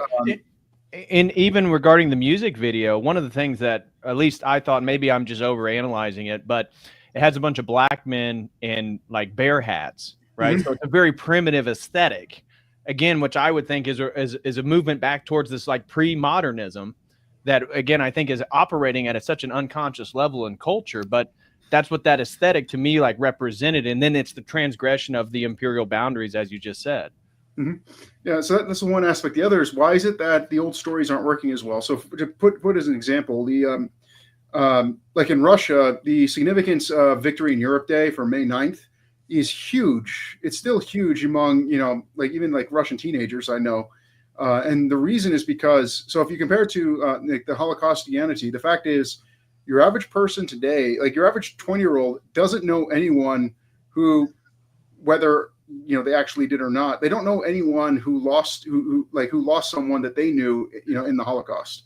Whereas when you look at the Russian experience, they lost 27 million people in the war, majority of those being civilians. And so a lot of young people, they have a grandmother or a grandfather who will tell them about their brothers or sisters and uncles, etc., who were killed in that conflict. And so since people don't since your average Zoomer and Gen Alpha have no connection whatsoever, familial or otherwise, to anyone who may have died, in the standard World War II narrative, there's no, you don't get that family bond that would actually seal that narrative, in your mind, the way that the Russian youth today still have. Yeah, make that narrative part of your identity. Exactly. So even for example, people talk about Vladimir Putin. He wasn't there, when during the Battle of Leningrad, but he lost an older brother, in that battle. So it's so even though he never knew his brother, all of his older siblings knew said brother. His mother and father knew that brother. So that narrative, even though he was born after those events, it sticks. and the importance of it sticks because it's something that actually happened in your family, in your family tree. Right. The U.S., the American youth, they don't have that, and so that's why it's losing its effect. The only thing they have is mass media, and that's losing its effectiveness, partially because historically, people talk about how can you trust history when history is written by the winners, and the reason you can is because false narratives don't survive time. The longer time goes on, a false narrative will look more and more ridiculous because it'll be out of sync with what's actually happening. So the narrative of the Israelis just want to have peace and live in their own in their own state without foreign interference. That was it was a false narrative that was believable in the 1950s. Today, it's just so departed from reality that people are seeing right in front of them. No one believes it anymore, and that's why the narrative as a whole is being questioned or being rejected at its so that's why what do you call it when it comes to that's the danger of having lies-based propaganda. When you have lies-based propaganda, or when a state actor chooses to use lies-based propaganda, you run the risk of your descendants and your successors believing those said lies and making policy decisions on those lies, and so your descendants will be doomed to becoming more and more out of touch with reality, which is what you're seeing with the entire ruling class of Britain, of France, of Germany, of the United States. And you can even see this in economic history. So people talk about comparative Great advantage. point. That's When people talk about comparative advantage, they appeal to David Ricardo for free trade. And I'll give Big Bear credit. Owen Benjamin came up with the phrase Ricardo Retardo, which is mimetically quite strong. In fact, if you actually look at David Ricardo's history, David Ricardo himself did not believe in comparative advantage. He invented comparative advantage it was a stated theory as a propaganda piece. He was a member of parliament. He was funded. He had a bunch of guys who funded him to become a member of parliament, and the guys who funded him were set to make a ton of money if the Corn Laws got repealed. So he was just looking to put together a propaganda piece that he could argue in Parliament in order to convince enough people so that he could get the Corn Laws repealed so that his backers would make a ton of money and make a profit off of the money they gave him to run. So he didn't believe it himself. And when you actually read Ricardo's arguments for comparative advantage, like some things will be more forgivable. Like, for example, one thing his theory assumes is that technology has no impact on productivity. So if you're living in, I don't know, 9th century Spain, I guess you could think that because, but we know for sure today that's totally false. That's an assumption that is simply not met in reality. He also assumes that capital cannot cross borders, which we all know is totally false. Capital flight is a thing. I personally, even not just monetary financial capital, but even physical, like industrial capital. When I was in Pittsburgh, and I remember summer 2012, I watched a bunch of construction crews taking apart a steel foundry, putting it on a train, and they were sending it to the coast to be shipped to China. So that's literally physical capital moving across borders. And David Ricardo's argument assumes that would never happen. So there are many assumptions that he makes that simply, do not exist in reality. Well, I think that's one of the Marxist ideas that that technology changes the system from one of production to one of distribution or something like that. Or so I was reading. But I think I have to break out of here. I'm going to go study some Nietzsche and also Julius Evola and see what their thoughts on modernity are. Okay. But I highly recommend 2 books. One is Jacques Ellul, The Technological Society, and the other is The Betrayal of the West, also by Jacques Ellul. Mm-hmm. And of course, you're always welcome. I'm over at my channel there. Or any of our associated channels there, DPH, to have a discussion about any issues. Obviously, we have more of a sort of argumentative tone. We're also banned, so but when we get back up, we'd love to have you. But blessings. I hope you have a nice day, friend. Thank you, brother. God bless you as well. Yeah, thank you for having me. Of course. Yeah, peace be with you. Yeah, and just to finish the point, so the idea is David Ricardo comes up with this lie, pushes this lie so that he and his buddies can make a bunch of money. And what ends up happening, people in America as well, and not just Britain, fall for the lie of free trade, and they completely deindustrialize. So that's the great irony of this is the great danger of when one decides to embrace lies. And so in the case of when we're talking about Mean Mr. Mustache Man, when you have the embracement of the occult there, you have the occult occultic practices going all throughout the SS. Right. And even this, like people point out, like, hey, the Mean Master the natty socks opposed the naughty socks opposed the sexual degeneracy that was happening in the 1920s. Yet you look at the SA, and they were extremely homosexual. Right. So it's it's kind of like when people were looking at Milo Yiannopoulos as like this pinnacle of right-wing thought. Like, yeah, that's a perfect example. So that's why it's like William F. Buckley, as mentioned before, he was the controlled opposition. He to Milo's credit, he's not controlled, but William F. Buckley was, and he's a pederast, and that's something that you'll see throughout. I didn't know that he's a known pedophile. Yes, I did not know that. William F. Buckley, yeah, no, that's public now. That was he had a predilection for teenage boys in a cave. Yeah. A big thing about all this is Tsar Nicholas II is like, being the last monarch being taken out. Like, what are the implications of that? And there's a lot of, saints out there that talk about him being the last restrainer, or the restrainer that's mentioned in, I think it's Corinthians, right? Thessalonians. No, Thessalonians, 2 Thessalonians, right? Yep. And so he's the restrainer, gets taken out, okay, and then it allows all these people to ascend hierarchies that they normally wouldn't. I think that was a big thing.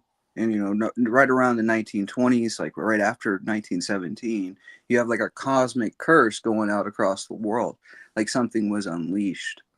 Mm-hmm. So but that, you could read about that. I think Bishop Nectari from Real Core wrote an article on that. But I thank you guys for having me, and I appreciate you, DPH. Take it easy. Of course, brother. Thanks for joining. God bless you. Yeah, you too, bro. Yep.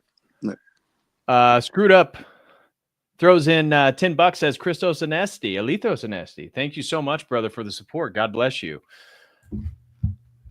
So, Roscoe, you haven't commented on the World War II consensus. And I take it, are you Gen Z? Not that it's a huge deal. I'm just curious for the perspective.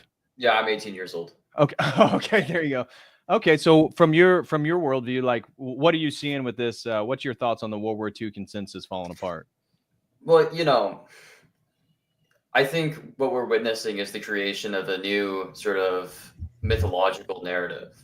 So with Marxism, or with Marxist ideology in general, they will mythologize all of history and extrapolate that all of history is centered on the progressive struggle against this sort of elite class. Right. The liberals, they will look at the history of countries like America, Canada, Australia, really sort of colonial countries. They'll say, the history about all those countries is all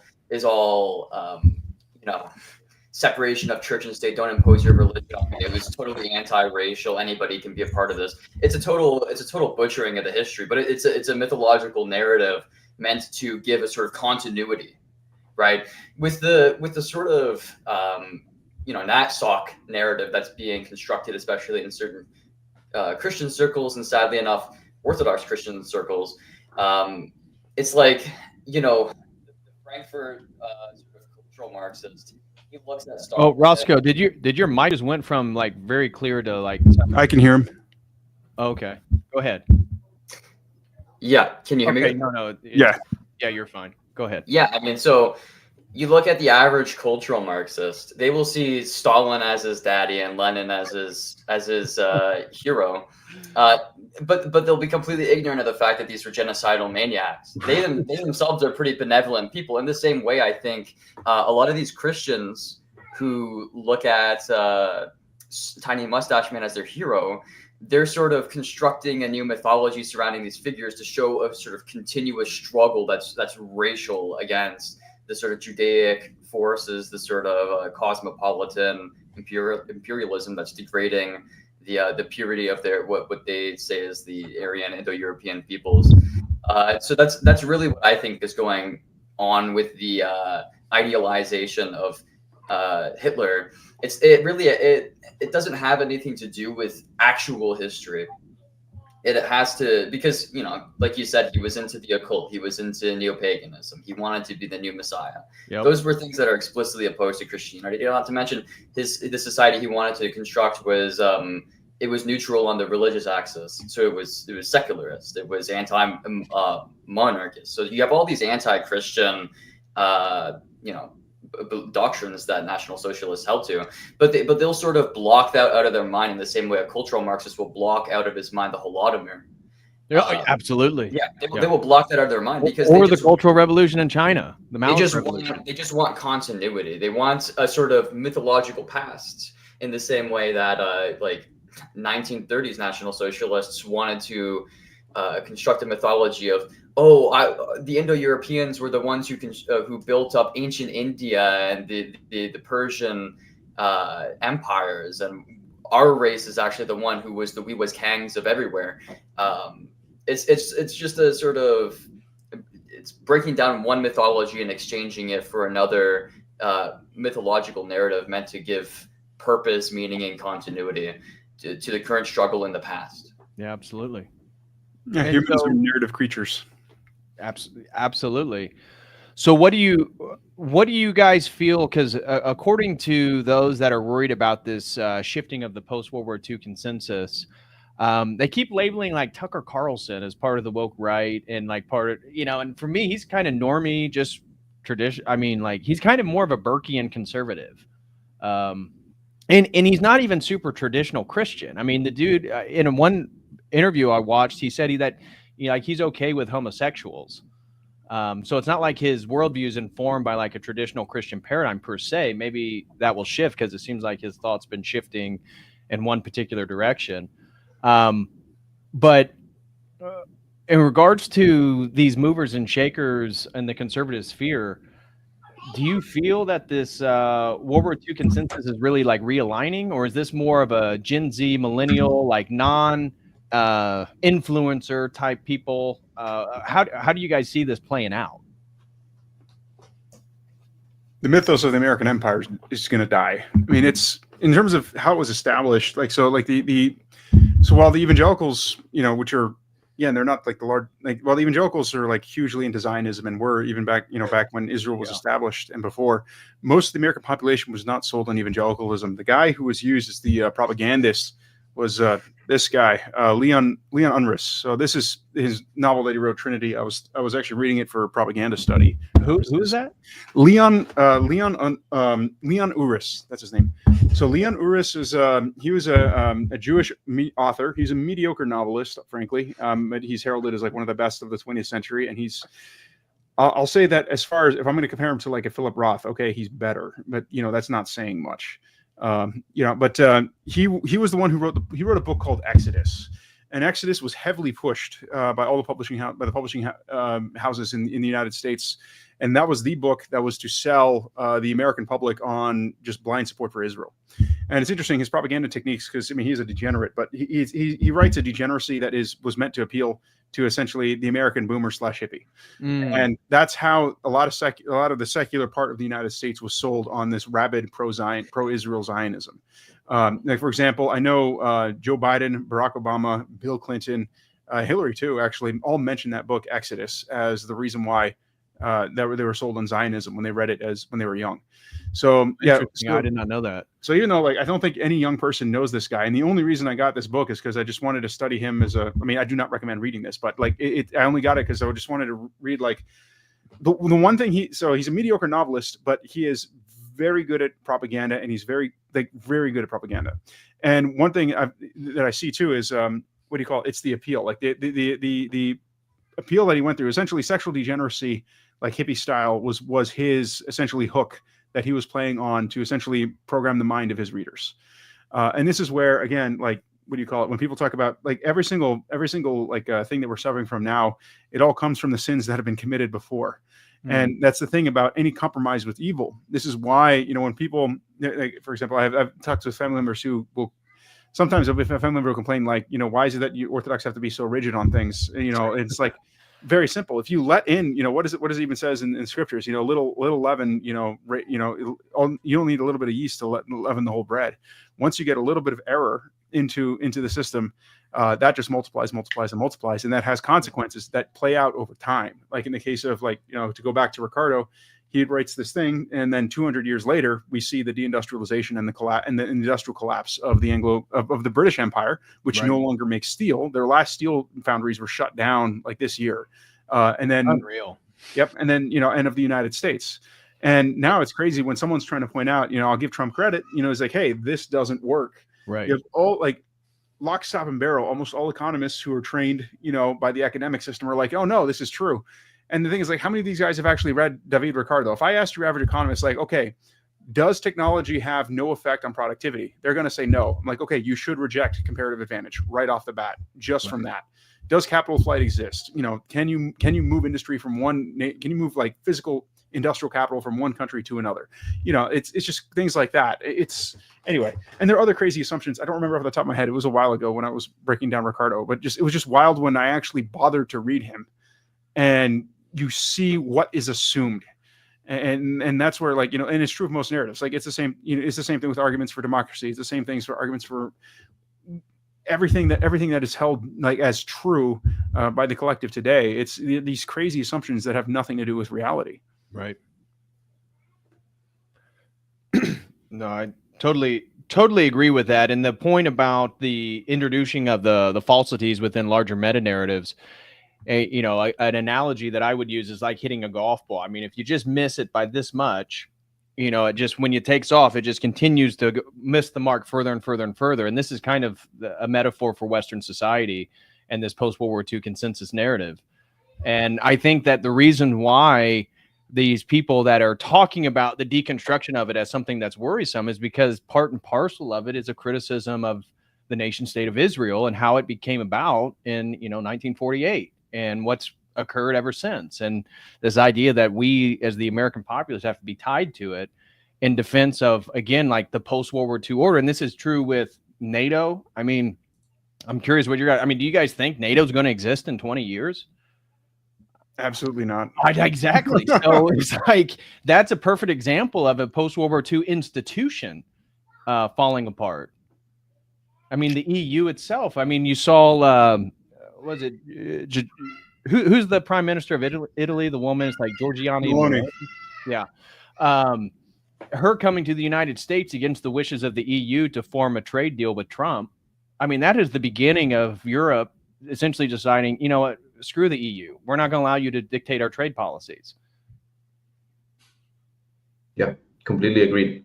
I came in a little bit late. I don't know if you already discussed this, but Pajot made a video on the, let's say, on the breaking of the narrative of the post-World War II narrative. Yeah, I watched that video. We haven't brought it up, but I did watch that video. I think it was interesting. Like, I disagree with his treatment of Kanye. Like, I'm much more sympathetic in the sense of like what Kanye was saying in his song. It was basically super clear. It was like, if you're gonna treat me like one, might as well be one. I mean, I don't agree philosophically with it, but I can empathize it emotionally in the sense that it resonates a lot with the experience of a lot of, let's say, marginalized young men who are being mistreated by the system. And I thought it was curious, like I bring up this Pajot video in the sense that I think it was curious how he mentioned that we basically allied ourselves with the communists to fight the fascists. And the reason why we did it is because basically communists seem less authoritarian, right? In theory, because they claim to speak for the people, right? Whereas let's say the claim that the fascists and the let's say National Socialists made were more exclusionary in a sense. And the reason that we're seeing all of these things is that basically liberalism, modernism, and liberalism are inextricable in the sense that they propose a rationalistic view of the world where like authority itself has to be, let's say, argued for rationally between individuals, whereas communism is like straight up like, yes, we have this settled and this is the way. We have a great leader who's going to speak for all of us, and that's that. And like NATO, you mentioned NATO. NATO was basically created as a bulwark against, let's say, the East. And now we're seeing, let's say, this bubble up of a different anthropology. This is basically a different anthropology bubbling up philosophically, in the sense that, okay, liberalism, modernism proposed a wrong anthropology, and now what we're basically seeing, if you read thinkers like Dugan, is like no, basically modernism is wrong, humanity is not this way, and our worldviews are fundamentally not rational. And this is something that if you politically like ignore that, you're going to create a system that is completely tyrannical, even if as it's saying that it's like contemplating yourself, contemplating your interests and whatever, which is what liberalism is doing. So what I see right now, even though I'm not a Duginist, is, let's say, a push from people like I don't know, let's say even the extreme left wing and the extreme right wing in the West, we all agree that the middle is a problem, and this is why like people like Jordan Peterson and like James Lindsay like try to paint us into like a corner as like woke right. No. What we're basically doing is we're rejecting your anthropology. We're rejecting your notion of authority, and this is basically what I see happening in let's say, for example, even in the war in Ukraine, which is basically two different systems, two parallel incompatible systems of legitimacy. Basically, Ukraine says we can recognize ourselves legitimately as a sovereign nation because we said so, because whatever, now we have a more Western system, and Russia basically still has a holdover from its communist past and from its orthodox, like from its orthodox monarchy, that we say, no, we want a leader. And basically what the West is trying to do is, no, you don't get to have a leader, you don't get to have an authority. So what I wanted to add to this conversation was that we're basically being sold by the right that the conflict is globalism versus nationalism. And I think that's a fake dialectic. I think that the real dialectic is not globalism versus nationalism. It is authoritarianism versus this liberal democracy style like egalitarianism. So what I would say is, what do you mean by authoritarianism then? Authoritarianism, it would be both a good thing and a bad thing, in the sense that monarchy is inherently authoritarian, in the sense that it's hierarchical, but you can also have a dictatorship which is authoritarian. So what I mean to say is that the conflict is fundamentally between hierarchy and egalitarianism. And basically the West right now is trying to defend egalitarianism and impose it everywhere. And the reason why it allied itself with communism, which was the initial comment that I was making, was because communism, at least in theory, is egalitarian, right? So what we're seeing is a spiritual degeneracy that is proliferating, because the only way to subvert hierarchy, the only way to subvert the spirit, is by making an idol out of the flesh. So that's what we're seeing happening. But that's at least my perspective from a spiritual perspective.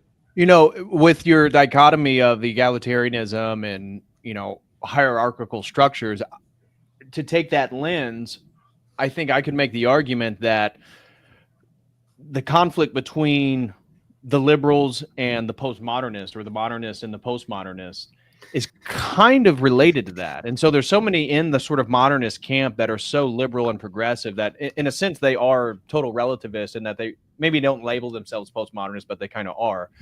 And then you have like MAGA, which we've already discussed as the continuation. It's coming in to defend the modernist project and reorient and make it more efficient and kind of take it back, you know, like a century essentially. So I could see that dialectic, and I could see where you're talking about the authoritarianism. I think the people that are, you know, adopting more pre-modern dispositions are in favor of a sort of authoritarianism. It's not something to shy away from. Yeah, completely agree.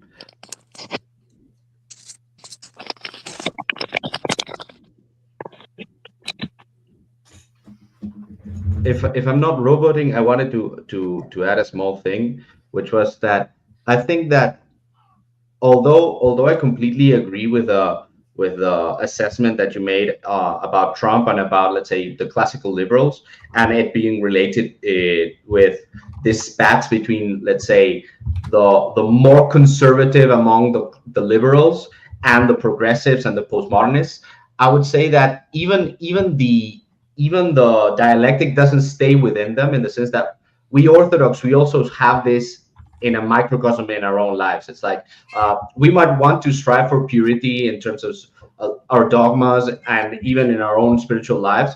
But the reality is that the tendency to try to universalize our own perspectives, to, like, for example, if you listen to someone like Jordan Peterson, and I'm still thankful to the guy because he helped me get into orthodoxy, right? I feel pity for him. But the problem is that he makes his own positions absolute, but he doesn't see how his own absolute positions lead him to a form of relativism where they're just like, okay, now you're standing on no ground, metaphysically speaking. It's like, and whenever we sin, we do the same thing. It's like we as Orthodox Christians, we might have the right dogma, but if we sin, we're performatively, let's say, undoing that metaphysic even within our own soul. So what I mean to say is that it's not that it's just something that we can pin onto like the history of thought or like the ideas themselves or even postmodernism or liberalism as such. I think it's kind of a perennial problem with any position that we might find. So in that sense, I don't see there a philosophical solution. What I see is more of a spiritual solution in the sense of like, yeah, we can make the arguments that we want. We can, like, I love what people like Andrew Wilson are doing, what Made by Jimbo are doing in terms of like presenting a more authoritarian argumentation against this like liberal consensus of what authority should be like or what the social contract is even. But I think my opposition would be something along the lines of like, it doesn't matter ultimately if you're presenting the right argument to the people who hold the guns, you should take the guns away from them. And it's not that it undermines their work. It's not that it undermines us having these kinds of conversations, but ultimately, I think these kinds of conversations are meant to convince other people who can be convinced about something that is not ultimately based in dialogue. Because I see that the trap for people like us would be something along the lines of, let's say, let's convince people that our position about authoritarianism is right. Let's convince people that monarchy is better. But ultimately, as long as you have laws, like, for example, the fact that if a couple gets divorced, the wife gets half of what the man made, like that already determines there being feminism in the society. And you can now try to argue against, for example, feminism at the philosophical level, but if you don't change the actual laws in your society, you're going to still have feminism. So I think that's the change that I would suggest in terms of like the way we're dealing with these things on the, let's say, intellectual sphere. I think that we should actually implement, like push for the implementation of strategic policies rather than, let's say, trying to attack these heresies, let's say, or these ideologies at the level of the ideology itself or the philosophy. Because like we've seen before that we can beat them in their arguments, but still they remain a majority of NPCs. What I was going to say, if you want to think about it in terms of, I like to look at it in the sense of people's behavior, especially intersexual behavior. Things get interesting. So I know there was memes made about it, but you had that men's versus women's Survivor, thing that made the rounds a few years ago, where the men successfully had a successful town and everything was running, and the women just everything was collapsing and they couldn't put food on the table or build a shelter and couldn't organize into a team to get anything done. What people don't know is the women actually won that competition, and it wasn't because it was the crew that was helping them. Rather, what they ended up doing was they essentially tempted the lower status men in the men's group, and essentially alluded that they would offer that there could be favors down the line, and they gave them a general argument like, "Hey, those guys over there who are super competent, they're going to vote you out, so you should join with us." And then we vote out the super competent alpha guys. And then, and then there was the insinuation of there could be favors down the line. And so a couple of low status men essentially swayed their votes to go with this hatched female plan. And they voted out the super competent guys on the men's island or the men's team. And then they found themselves getting voted out by the feminists, by the women right after, because once the super competent guys were gone, those women had no interest in doing anything with the lower status guys that women find repellent as losers, and so they voted them out. And that is what's happening in longer scale in the West as a whole, in the United States in particular. Analogy, yeah. So it's and so essentially that's what I'm saying. Like in terms of the end of feminism, it really does start in the family, in your own home. Build something that's going to survive the inevitable collapse, because there's nothing. What do you call it? There's nothing that's going to stop the West from collapsing. So the question is, don't try not to be invested in the system. Rather focus on being part of something something local that's going to survive past the collapse events. Well, yes, Jose Miguel, I completely agree with your example. I think it's fantastic and super funny. Where I would have a small kind of disagreement would be in the sense that your solution presupposes like a good wife who won't divorce you out of a whim. And the reality is that what I see is that if you allow the liberty, like, for example, I'm a teacher. I have like very, very young students, right? And if I'm completely permissive, my students behave like demons. And the reason they behave like demons is that they actually need me to set the boundaries for them. Now, if you have an unjust law that gives so much leverage to women to, let's say, steal unearned, let's say, resources from men, because like if I marry you and like you make this like huge company and I'm just a stay-at-home mom, like why should I get 50% of what you made? Right? It's completely ridiculous. Even worse, like, and this is probably egregious in the US. I know you have prenups and stuff, but other countries have like the difference between, let's say, let's say what you earn while you're married and what is called like patrimonial goods, which is basically like if you went into the marriage with this, like, for example, you're a guy who's going to inherit a lot of money. Whatever you inherit, like, your wife is not going to see any of that, right? Because that comes from your side of the family, right? But the problem with having such lax laws, from my perspective, is that it invites the other party to have, let's say, a weapon that they shouldn't have in the first place, which kind of slants the let's say the war against you, right? Like, because it basically entices women to take a position that society shouldn't even allow them to have. But I mean, it doesn't, what I'm saying basically, it doesn't negate what you're saying, because ultimately I think that spiritually you're correct in the sense that we should have families and try to have them as orthodox as we can, and like be the example and like lead in terms of being a Christian, which sometimes means unfortunately being cucked in small little ways, because like the other person is not going to be perfect, right? Like and you know that you're not perfect.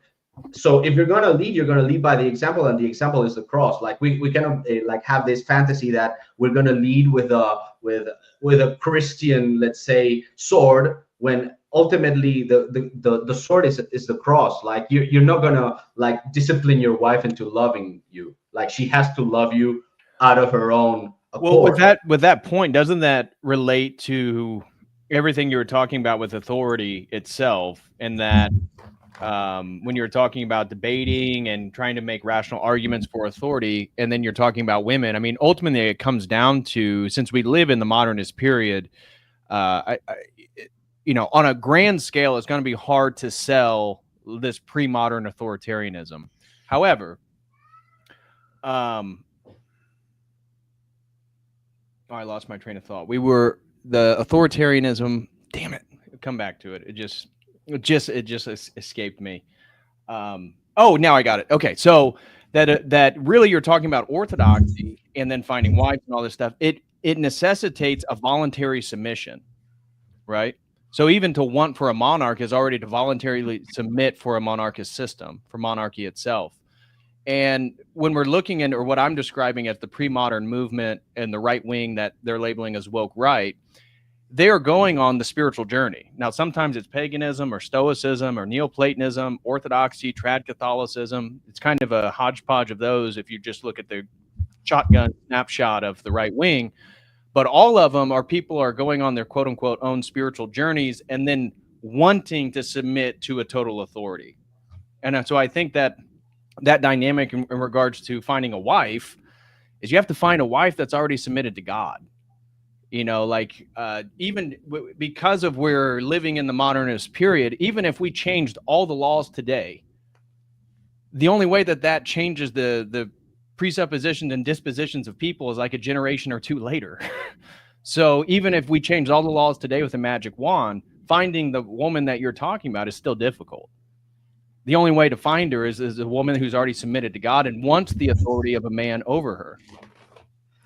And to build on that, like, women need community, and that's why this I mean by, like, you want to invest in a system that's going to survive the collapse of the macro system that is the empire. So, like, you look at looking, for example, like, when you have religious groups that are effectively parallel systems. I mean, the Orthodox Church is that effectively. It is its own. It is. What do you call it? You have multiple, autocephalous, self-governing churches. But the point is, you have a community. You have a community where if a woman builds her life in there, that community pressure is actually a good thing in helping her work out her marriage, instead of taking the forbidden fruits that the state offers her in terms of pulling the ripcord and just jumping out. Right. And you see the same thing, and it's not just unique to Orthodoxy. You see the same thing in I've seen the same thing in like Amish circles, Hutterite circles, in Old Order Mennonites. And yes, Jay is correct. They do run like mafias, but I'll give them credit in that.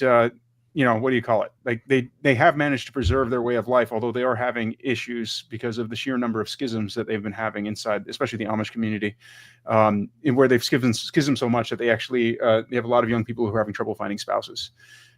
So it's anyway, that's its own thing. But the curse, the Protestant curse of always splitting, that affects the Amish and the old Anabaptists as well. Mm-hmm. And the thing with them is they do take literally the whole "do not be unequally yoked," so you cannot marry someone from a schismatic group.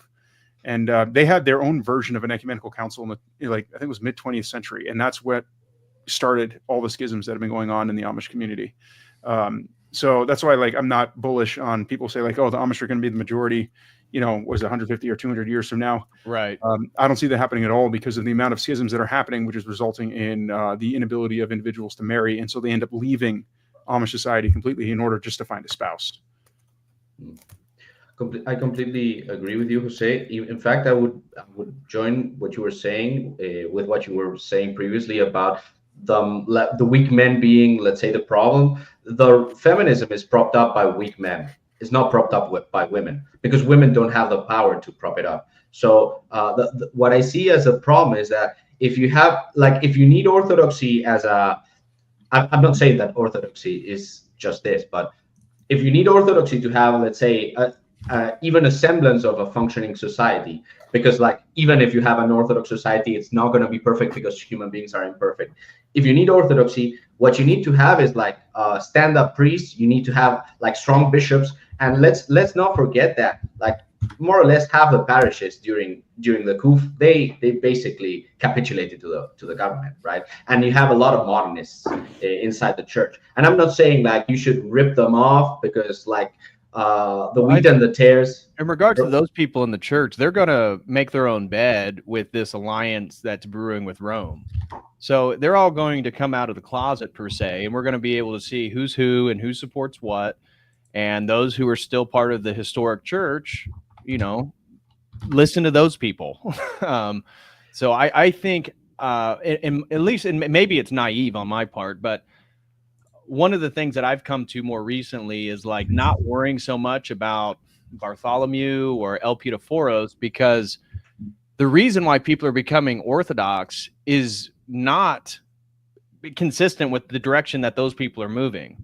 So the true church, those that are going to uphold the dogmas and speak correctly to the problems of modernity, they're the ones that are going to get the following. They're the ones that are going to fill the parishes. And so I hope, and maybe again, like I said, this is naive. I hope that what's going to happen is it's going to kind of correct itself within the church.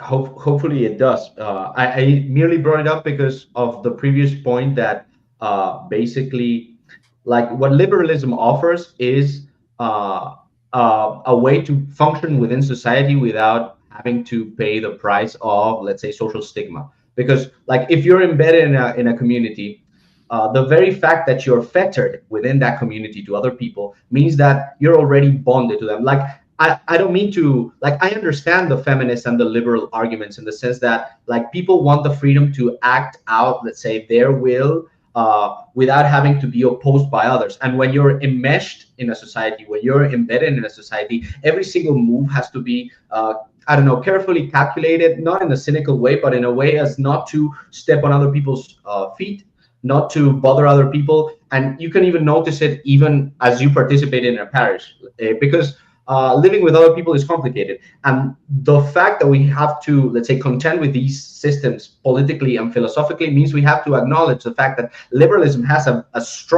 very strong weapon, which is basically tolerance, in the sense of like basically offering you to participate in a society where you can be as degenerate as you want, as long as you don't, let's say, impede another person's degeneracy. And this is what we're contending against, because if you want to attract people, what's easier?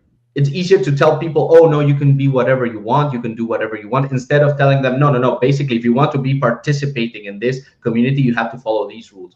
And this is why I think, from that perspective, wouldn't the Orthodox community need to condemn Kanye West? I mean, to tie it back to the theme of today's stream, I mean, you're talking about promotion of degeneracy. The guy has his wife topless. He's talking about blowing his cousin. He's talking about how much of a cuck he is in his songs. He's talking about how he's addicted to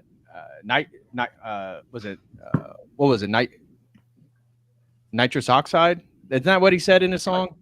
I'm blanking. Like Roscoe Ducks, is that right?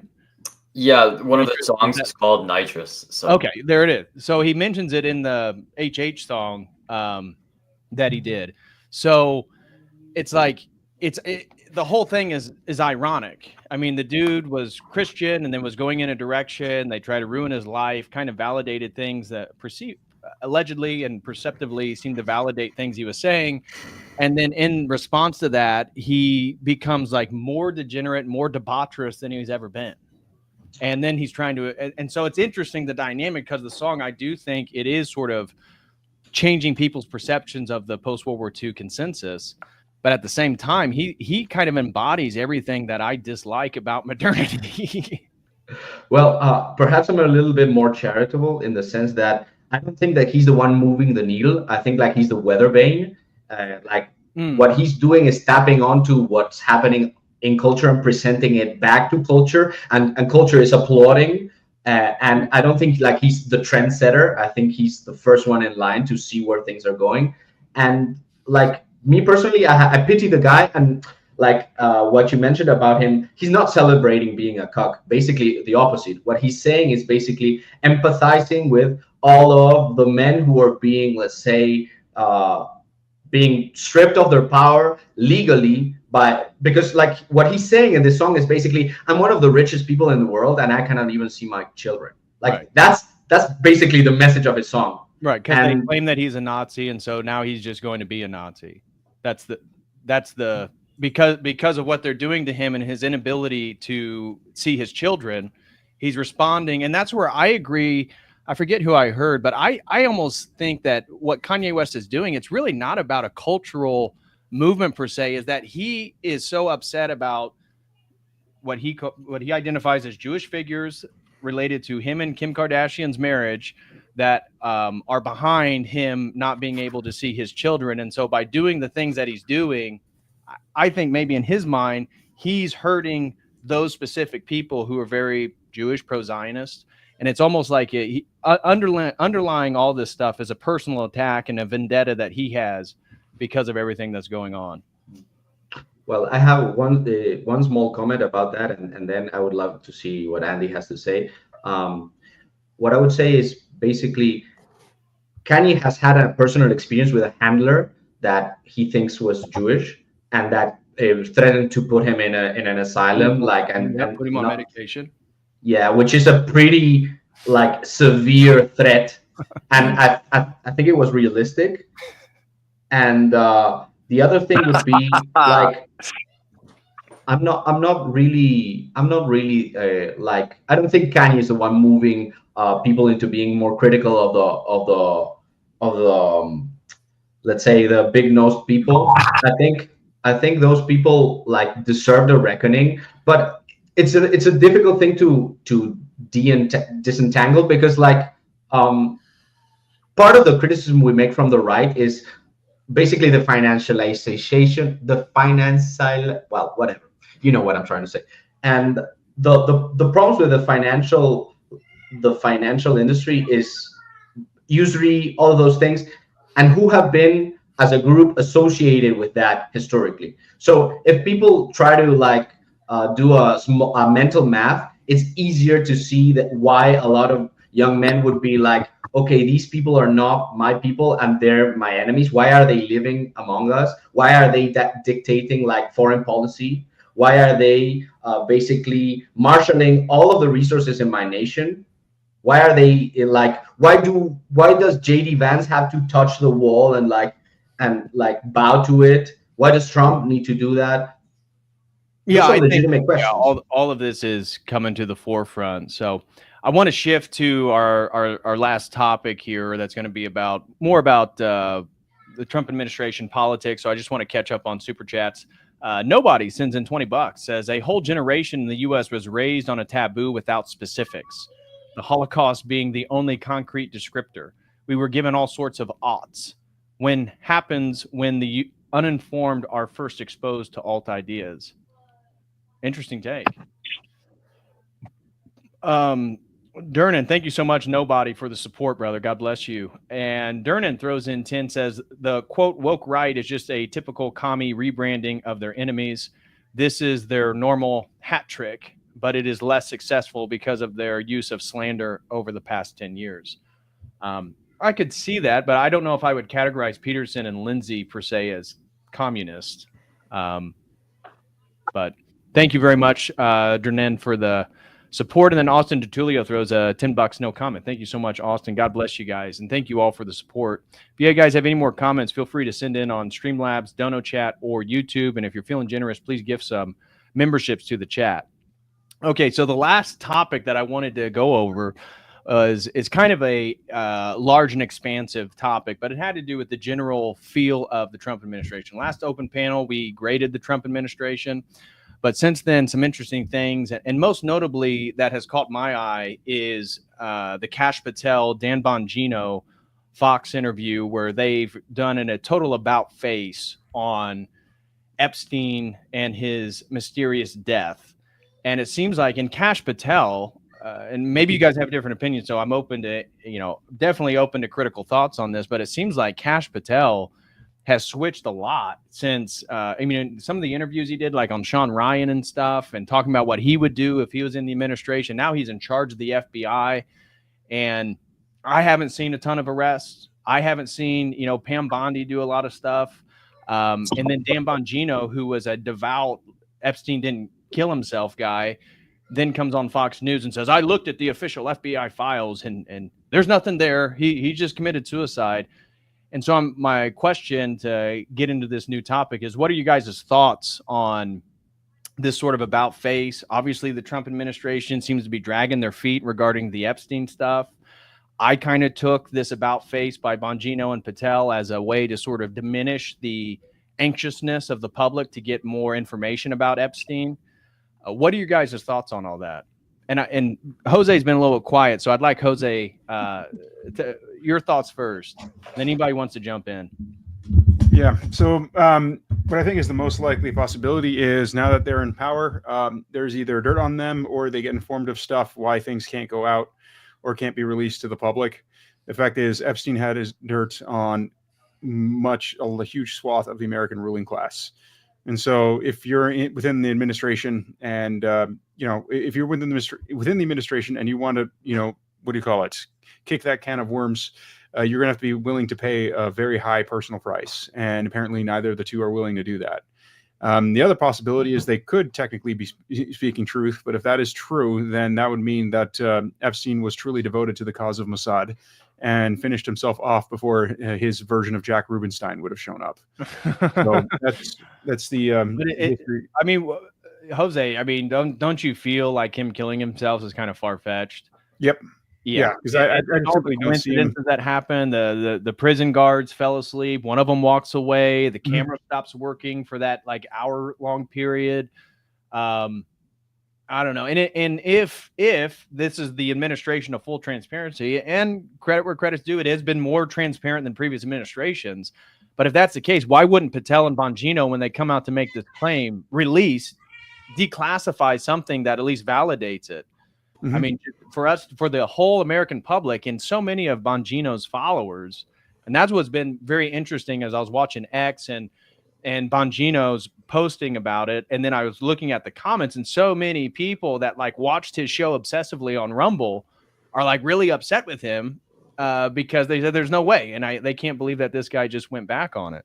Yep. And so that's the question fundamentally for those who are fans of his show. What kind of dirt did he have? Was he planned opposition from the beginning? And in the case of Kash Patel, why do you put confidence in a demon worshiper? I mean, that's all there is to it. It's, he's just going to go to where the power is. And that's fundamentally my take on it. Like it's, what do you call it? I don't expect the truth of things don't really come out until much, much later. And frankly, we'll have to wait till after the U.S. empire collapses before the full truth, what was going on with Epstein, the number of people whose he had dirt on and what that dirt was. That'll come out. I think Colonel Docs, he may have actually solved the problem. He says they have evidence that Patel used a toilet instead of the street. There you go. Well, I don't think it's far-fetched to think that an intelligence operative would kill himself if it meant exposing a bunch of sources if he stuck around and all of that other dirt. I think it's probable Epstein killed himself. I think what makes it questionable is what you guys mentioned, all of the surrounding circumstances, the cameras busted, the sleeping guards, etc. That's what makes it fishy. But as far as the FBI, Kash Patel, do you guys know who the prosecutor is on the Diddy case? Nope. James Comey's daughter. Mm. She also prosecuted the Ghislaine Maxwell case. So it would make sense to me that, all right, here's somebody on the in that, and with the Diddy case, you've probably got something, because there's a lot of shady stuff around him that he may have been an agent, so to speak, and that they're deliberately assigning people to prosecute in such a way that he's the only person in a RICO indictment in order to compartmentalize what the hell's going on. So that's the fishy thing to me, is when you look at the people surrounding it, it still says there's probably some really fishy stuff going on. And I think the Diddy stuff is probably in a very similar vein. And the fact that they've got the same prosecutor on that as they had on Maxwell, and that she's connected to Comey, and there was recently that 8647 thing with Comey, et cetera, et cetera. As far as the Trump administration goes, I don't think that anybody ever drains the swamp. I think it's nice lingo. I just think they drain the people of a different species and put in their own swamp creatures. And anytime you get politics, anytime you get power, the very kinds of people that are attracted to it, that want to be in those positions, that kind of revel in their public faces being out there, are the very kind of people that you don't want with power. So inevitably, you're going to get at least a certain chunk of those that are going to make sure they play as nice as possible in the sandbox, because they want to be there with all the cool kids. And if they disturb the castle that the other kids have built, well, they're not going to be allowed in the sandbox anymore. They'll find a way to slander them and kick them out, and yada yada yada. But you guys, I was a bit late. I was trying to garden as long as I could have daylight. But as far as the woke right, woke left thing, since that's kind of my wheelhouse, could I go back to that for like... We've kind of already covered that. I was wanting to move into a new topic. Because the problem is the woke itself is a misnomer, and that's why it can be applied to the right in this nebulous way.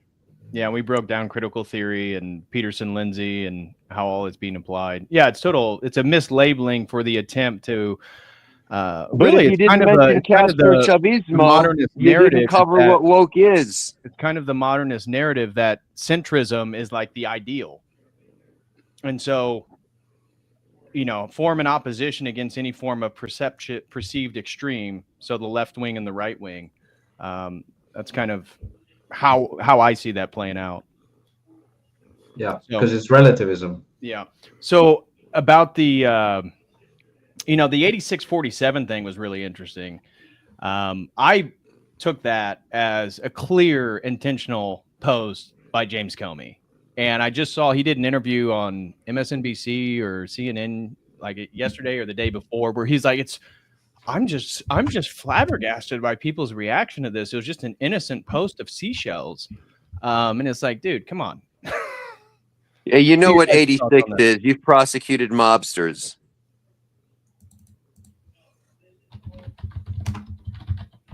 Jose, what's your thoughts on that? You think it was intentional? Oh yeah, Yeah. I mean, there's no question on that one. It's just amusing to me that what do you call it? That there's a part, what do you call it? There's a part of the American ruling class that hate Trump that much, and I'm like, dude, he's a '90s liberal. Like, you have yet to see real, genuine opposition, like even genuine grassroots opposition. They don't have anything like like the cartels, for example, in Mexico. So it's it's so crazy. Like I mean, from my perspective, I see it would be very easy for them to subvert the Trump administration if they wanted to, but they just hate him so much that they don't even bother, which is what blows my mind. Did you guys see the article today about Rubio talking about Tren de Aragua and how the intel community has it wrong and that they are proxies because the government intel communities are saying that they are not proxies? Insofar as the whole immigration thing goes, and the way that was stymied. All I know is Venezuelans started getting deported. Yep, but not enough, doggone it. And the fact that there's still questions about that, because I know a guy who's been doing research about proxies for about the past 3 years, and that Tren de Aragua are not the only proxies, that there's proxies that exist of Venezuela in pretty much every facet of the left-wing movement, including non-immigrant domestics, many of whom have been flown to Venezuela for training during the social forums, who have attended and been networked with all these folks that are getting drug money to fund their operations, getting Venezuelan money directly. So as far as that goes, I think that the Trump administration could and should go a lot harder on the paint in terms of recognizing the hybrid war, but so they won't. Not going to hear that from somebody who's not already a political celebrity, because just like the USAID scandal, they basically sleptwalked into that with an audit, and then it's the typical, oh my gosh, can you believe? Like, oh, absolutely, I can totally believe that. As a matter of fact, my partner was talking about how that's the way that they secure their funding and infiltrate organizations over and over again, and this major infiltration op was found as a result of an audit. I think the administration is sleepwalking through a lot of different stuff and happening upon it. So I'd probably give them a C for a rating now, because I do like some of the stuff that's going on, but there's other stuff that they could be putting the pedal a lot further to the floor on. Well, I wanted to make a small comment since we're broaching the topic of Trump. I think like the dude promised that he would end the war in Ukraine, and day like, one. Yeah, day one, right? Day two, something like that. And not only did the war not stop, like he's basically playing along with what Europe is saying, what NATO is saying, what Zelensky is saying. I think I don't know why. I'm curious to know what you guys think about why Trump. His Truth Post, what was it, yesterday, claimed that he has organized a meeting between Putin and Zelensky, and that he expects it to be successful peace talks, and that both sides are open to a ceasefire, although they both have demands that he says they're going to have to work out between themselves. The U.S. can't do it for them. So, but I agree with you. He when I look at Trump, I don't look at a super principled political figure. And so when he criticized Zelensky as a dictator, which he is, an unelected dictator, that rhetoric also changed like 2 weeks later. And I think that was about the time of the last open panel we did when we graded the Trump administration. So Trump is trying to make a deal. He's just trying to get a result, something that would, I guess, for him look halfway decent. And I suspect that the discussions with Ukraine and Russia are moving in the right direction. And I don't see that Ukraine has an option. I mean, everybody knows that Europe isn't going to defend them. NATO's not coming to the rescue. But I don't know if did you guys see that who's the Vanderlyn, the leader of the EU, talked about offering the nuke option in regards to NATO defense against Russia. I mean, that's a real rhetorical escalation of violence. So it seems like you have the established EU, and they're doing everything they can to try to keep this project going because it's part of, you know, this has been planned for years and years and years. I mean, decades. So they're trying to continue this project. I hope that it's going to be resolved. I mean, I'm the only caveat that I appreciate is that Trump hasn't capitulated with Netanyahu and gone to war with Iran. And so then that brought me to the panel question is like, what do you guys think is the meaning of Trump's visit to the Middle East? I mean, this is being touted by some people in the Middle East, and obviously part of the MAGA movement is like this massive transformative geopolitical position by the Trump administration that's reforming these geopolitical alliances. Do you think that's the case? Well, Trump doesn't do anything. Like, he capitulates on all of his promises. He said that he wanted to end the war with Ukraine. Hasn't done that. Still hasn't done that. He said he wanted to do with Israel. Just still hasn't done that. He wanted to deport the 40 million and said J.D. Vance will start with at least 1 million, and they're not even on track to do that. No, they're not even on track to get a million. Yeah, it's like, and then you look at Elon Musk's Doge project, fulfilled like maybe 2% of what he was initially set out to do. It's a total joke. These people don't want to actually do anything. And I think, his departure with Netanyahu, I mean, it's like, can you even call it that? It's more of like a whisper campaign where Trump is still advocating for all the Israeli positions in the Iranian talks, but he's just opposing the Likud party in Israel. He's not even necessarily opposing Israel. He's just opposing a particular faction. Yeah, I totally agree with that. Right. So it's like, who knows? Maybe he's going to do exactly what Israel wants, but he's sort of annoyed with the current Israeli government, and they're just going to get another Zionist group in there to fill the vacuum. It's like, so what exactly is Trump even doing? Like, why did people even vote for this guy? It seems like the only benefit that we really have is like the peeling back of censorship. Is that really all we got from this? We're going to get reindustrialization, some sane domestic policies. But yeah, I mean, in regards to the grand narrative of the MAGA movement, I mean, just like the first administration, it's going to fall short. I mean, I knew it was going to fall short, but I'm surprised on how short it's been in regards to the deportations. That one is kind of like, what is going on here? Like, it's not. Is it even over 100,000 people that have been deported? I don't even think so. Last I saw it was like 90,000. Yeah, no. So I don't even know, what, like, but the Middle Eastern visit, I mean, it sounds like for you, Roscoe, you don't, did you follow it? Are you? Yeah, I have been following it. I mean, what it was really like was when Iran puts up the red flag of vengeance and fires like these defective low-grade drones and missiles at the Iron Dome, and they all get shot down. Right, it's like a posture. It's a symbolic action. Trump choosing to split with Netanyahu. It's a purely symbolic action. I don't know about that. I think that Trump is a megalomaniac, and I think if he feels like he's slighted by somebody, he has a deep animosity towards them. I think that's what's driving the rift between Netanyahu. That's why I agree with you. I don't think he's anti-Zionist. I think he's still a Zionist. He just hates Netanyahu. Because Netanyahu was the first to congratulate Biden after the 2020 election, which he believed was fraudulent, was. And then with this Mike Waltz thing, finding out that Waltz and Netanyahu were going back and forth, scheming about how to get more American support for war with Iran, I think that really did piss Trump off. But I don't think it changed him from not being a Zionist. Yeah, I completely agree, DPH. What I would negotiations though, all that changes that Israel isn't directly involved, but America is still advocating for all of the same Likud interests. I mean, it's like dismantling all of Europe is. I mean, but that's still a positive step in the right direction. I mean, they haven't bombed Iran. Netanyahu would have planned on the first day, or even back in the Biden administration.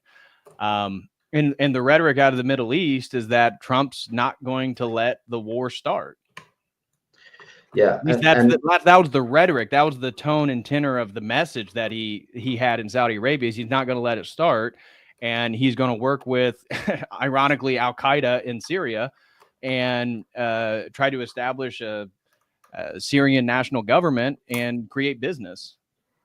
Yeah. Also, it's not very easy to like shift your allegiances geopolitically. Like Trump is a president of a, let's say, a republic, a democracy. Like he cannot like simply unilaterally decide, okay, Israel, you used to be my buddy, now we're enemies. Like he's probably playing the role of a princess, which is like basically, oh, you need the US more than the US needs Israel, right? And that's the proper position to take. I'm not sure he's doing it strategically or with right. conviction. I think it's a personal vendetta. It's not. Yeah. It's not a political posture. It's not a change in policy. It's just he has an animosity with Netanyahu personally.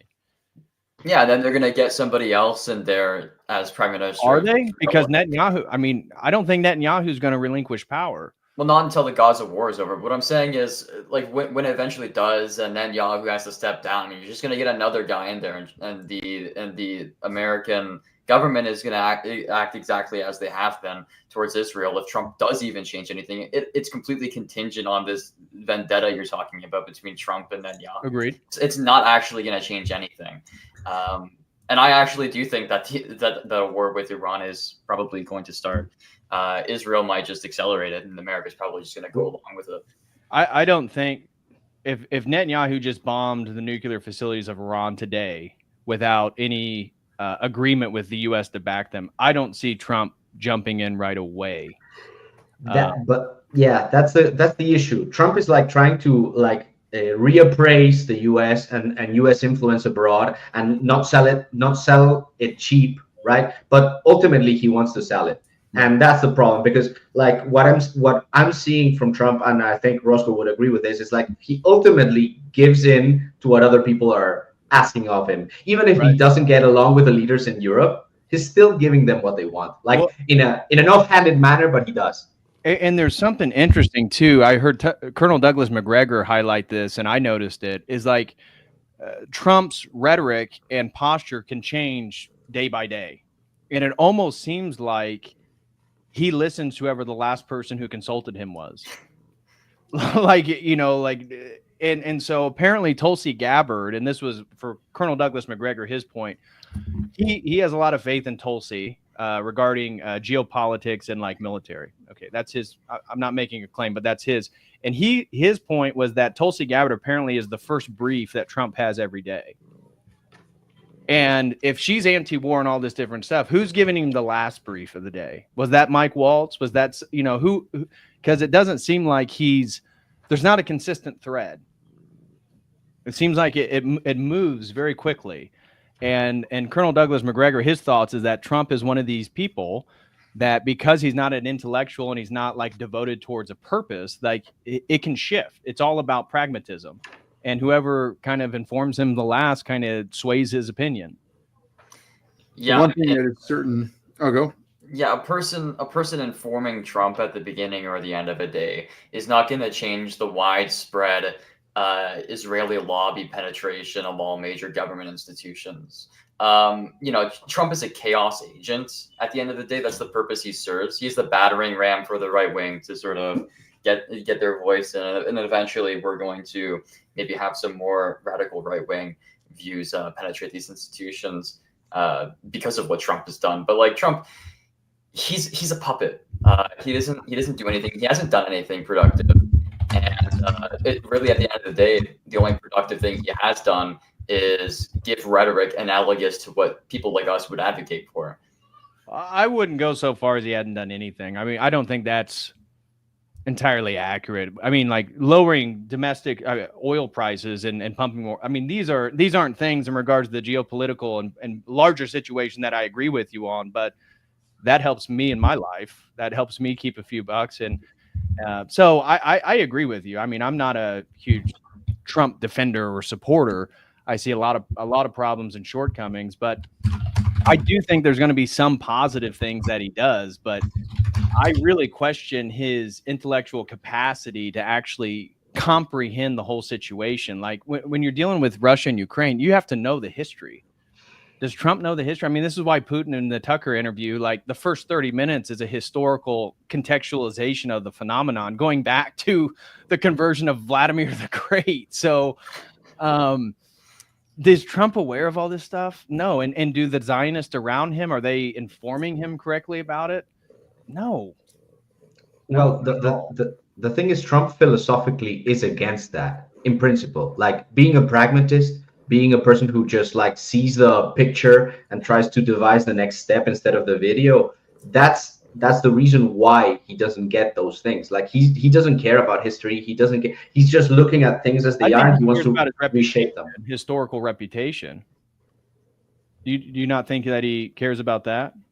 No, he cares about his own image, sure. But what I mean is that like he sees history as something that can be, let's say, completely rerouted instead of a river that, let's say, is a little bit bigger than what singular people can do. Right. You're saying that he is naive about the historical forces that undergird the contemporary moment.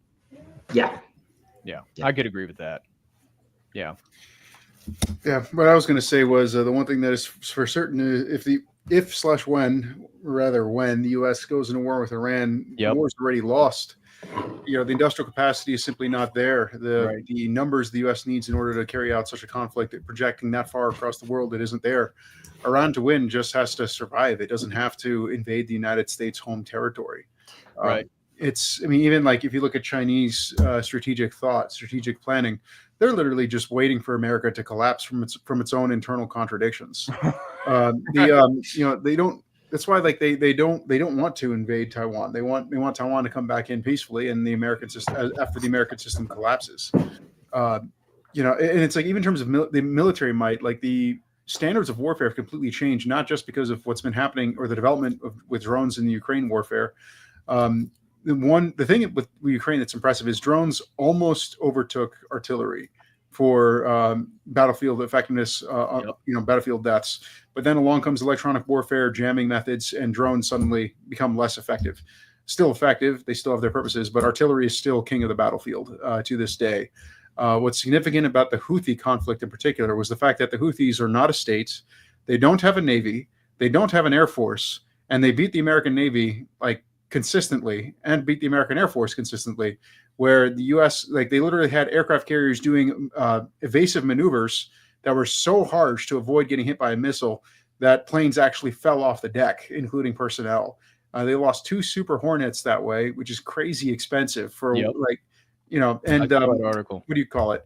And also the fact that the Houthis were using hand-me-down systems from Iran. Iran, in turn, is using hand-me-down systems from Russia.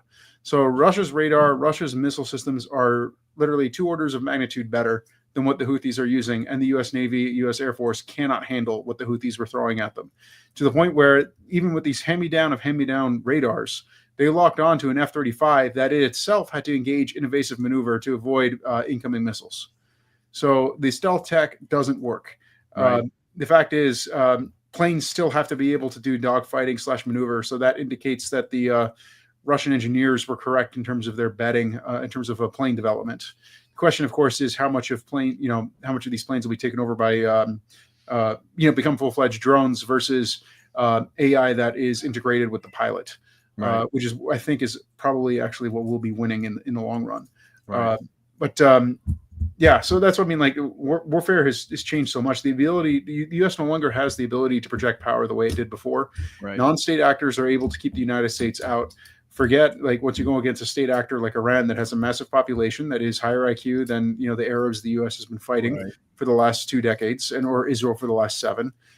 They have their own history. Even though the youth are not fans of the mullahs, they hate the U.S. more. So it's like Iran has its own proud military history that goes back more than 2,000 years, like 2,500 years. This is a society that was fighting the Roman Empire. Roman Empire doesn't exist, Iran still does. So that's the, just, what do you call it? Like, it'll be madness when it happens, right? Given the prophecies, like, it's just, that's why my conclusion a long time ago was that the ruling class, God has really made the ruling class of the United States absolutely insane for the purpose of destroying. It's the level of madness. It's not even the what is a woman. Like, it's just everywhere at every level. Right. They are just consistently wrong about everything and in delusion about everything, and they're allergic to anyone and anything that points to truth. Well, Colonel Douglas McGregor, to the exact point that you made, and again, I'm not saying that his opinion is true. He claims that he has sources, and that Pete Hegseth, after the attack on the Houthis, saw how ineffective it was and warned Trump, basically saying that even if we go to war with Iran right now, we are not ready. Mm-hmm. We can't win the fight, especially if Russia and China join. And he feels that has kind of shifted, and this was one of the catalysts for the trip to the Middle East, is that Trump, according to McGregor, Hegseth informed Trump that they need years to rebuild before they could even go and be in a full-fledged war. Now, with regarding the prophecies and stuff, I mean, I do think that this could pop off any minute, especially with the unpredictability of the Greater Israel Project and the Likuds and all these, these people waiting for their Messiah. So it's such a highly dynamic situation. Mm-hmm. Yeah, and the thing is, even for taking Pete Hegseth's position, so like thinking about it from his perspective, so even when he's saying years, he's underestimating in that it would take 30 years for the U.S. to reindustrialize, and that's only to catch up with where China on a per capita basis is now.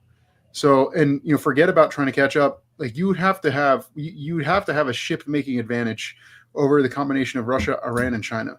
Right. And China has like more than 800 times as much shipbuilding capacity as the United States. Right. So to build that many dockyards to train people from wasn't the U.S. buying equipment to build their ships from China? Wasn't this a huge scandal? Is that we found out that the U.S. military, like many of the parts on our battle carriers, are actually made in China?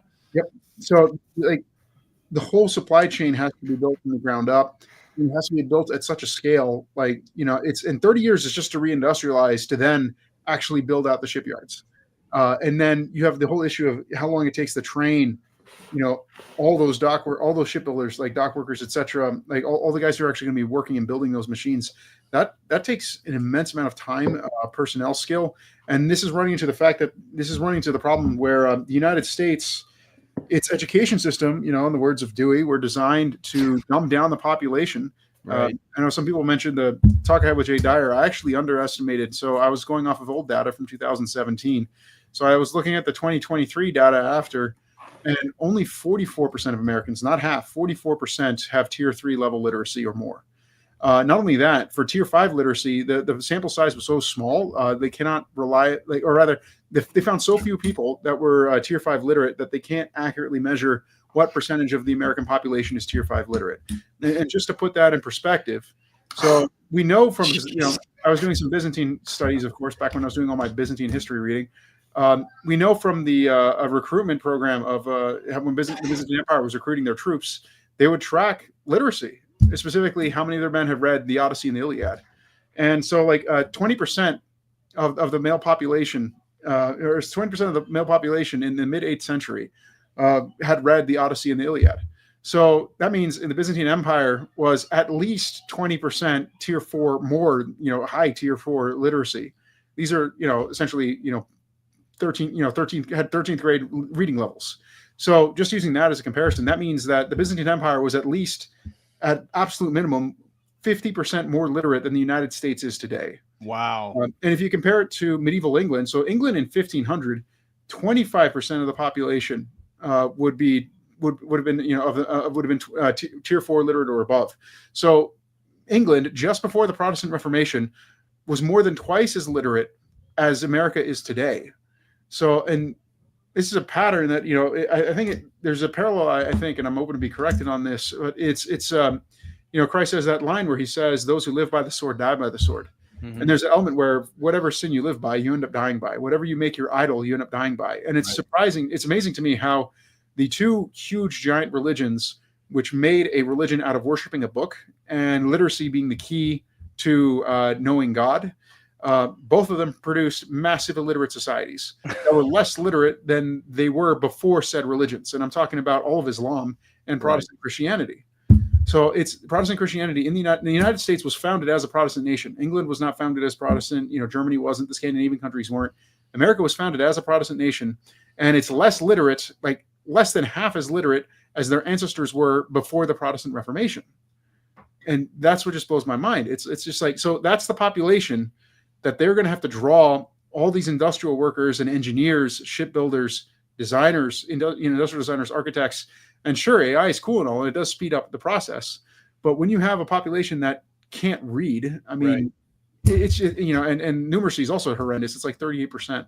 So they'd have to reverse so many of like centuries long programs that they've had to intentionally stupefy the people so they could do their, pet engineer, what do you call it, social engineering projects. It's just utter madness. Like, even to think, like, to prepare for an invasion of Iran, assuming you could peel away Russia, peel away China, and convince them that going to war against Iran is a good idea. All right, 30 years to reindustrialize, at least another 10 to like build at least enough shipbuilding capacity to be able to have transport to support a an army over there in the Middle East of sufficient size to even get a foothold in Iran. And then you need 2 million boots on the ground actually fighting, to cross into the Iranian border to establish a foothold. Right. There's just so much where it's like, dude, like, this is the problem of like, you have a whole, like the entire, like American generals just simply have no knowledge of history, no knowledge of strategy, or even meta strategy, or, it's such a joke. It's crazy. It's absolute madness. Right. No, this idea that the U.S., if we went to war with Iran, would be over in a few days. That's just a fictitious mythology. That is not grounded in reality. And to Roscoe's point earlier, when Iran responded to Israel with all the drones, it was symbolic. That was a small portion of their fleet, but it demonstrated. I mean, many of them did make it through the Iron Dome and cause significant damage, and they demonstrated to Israel, like, if you keep going, like, we're just going to send our whole drone fleet. It's going to be over. Like, you're not going to be, the Iron Dome cannot defeat 30,000 drones coming at you, 50,000 drones. Like, what are you talking about? And that's where the point about the shift of warfare, and really this is what the Ukraine-Russia conflict has highlighted, is like where warfare is in 2025. And like you said, it's artillery, it's drone warfare, it's electronics. It's very different than than what was projected that it was going to be 20 years ago. And in a sense, it's kind of like a return back to an older style of fighting. And that's actually a key thing. That's the shift that's happening in power centers. The nation state is actually dying. As much as people talk about a nationalism resurgence, people's loyalty to states are disappearing, and people's loyalties are suddenly becoming much more is being drawn more towards non-state actors. So, like, if you go to Mexico, who are the groups that actually have loyalty among the people? You're not going to find, people don't have any loyalty to the Mexican government. You have people deserting the army and the police forces for the cartels all the time. And the fact is, you have a lot non-state actors are what people are drawing their loyalty towards, even within the United States. In a sense, like, I could even put myself in that category. Like, I don't have any incentive to be loyal to to value, frankly, the U.S. government. Just given my own familial history and stuff that the U.S. government has done towards to my family members. So it's like I have no incentive of being loyal to these people who harm my own. And so what is my loyalty to at that point? My parish, my diocese, my church. Right. And that's an example of a non-state actor that's positive. The cartels are the negative example. The church would be a positive example. But you see that happening, with the trad Catholic stuff. You see that happening everywhere. And that's why, like, even in the same thing's happening even in Europe. It's like, I talk to Romanians all the time, and they have no loyalty to the Romanian government, but they do care about the Romanian church. Right. And that's just going to keep growing. And we're going to be in a society that truly will be more like the early medieval period after the collapse of the Western Roman Empire, when just when men are no longer willing to fight for a state and are only willing to fight for their immediate family, their immediate locale, their God, and their local lord. That's what we're returning to in the West. Yeah. The only entity, 1600 years ago, the only entity that was able to muster force in the West, that was it, was local lords. It was only in the East where you had a state that was able to function and project power. And the same thing is happening yet again. Back then, 1600 years ago, the West was overrun with Arianism, and the East was, Orthodox, big O and small O. And today, well, the same thing's happening again. And fundamentally, it's the same root. It's the consequence of heresy that's in the errors compounding on each other over the centuries, and we're now getting to live in the final culmination of those errors. Right. Well, guys, want to wrap up the stream and give everybody final comments, whatever you want to talk about, maybe speculation on the future, anybody you guys want to share. Major thank you to Michael and Adriana White. Christ is risen. Truly, he is risen. Thanks for all you do. Thank you for your support. God bless you guys and your family. Hope you guys are doing well.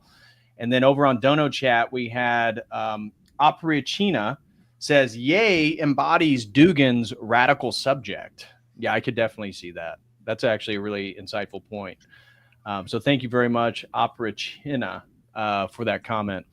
Whoever wants to go first, guys, anything you want to clarify, speculate on, talk about, rehash based on today's topics, feel free. Ivan or Roscoe, you guys feel free. It's like Ivan's in deep thought here. Yeah. Well, I think piggybacking on what Jose was saying, I think ultimately what will win out is those who are organized, in the sense that I think that what any state, and I don't mean a nation state, but any state, it could be a monarchy, needs is a unifying principle that is usually given by a religion. And what we're seeing in the West in terms of like men becoming more trad, I see it as a positive. I agree with you, DPH, in that it basically gives it's a good way to channel that energy, and it's positive, but it has to, let's say, it has to stack up and it has to manifest politically, in the sense of like, because if you have a lot of competing allegiances, if you don't have a unifying structure, what you have is fragmentation, what you have is death, what you have is competition. And you don't want the US to break down. Even like it's a stupid fantasy to secession and all that. It's a stupid fantasy. What you want is a form of unification of better principles, like a reforming, right?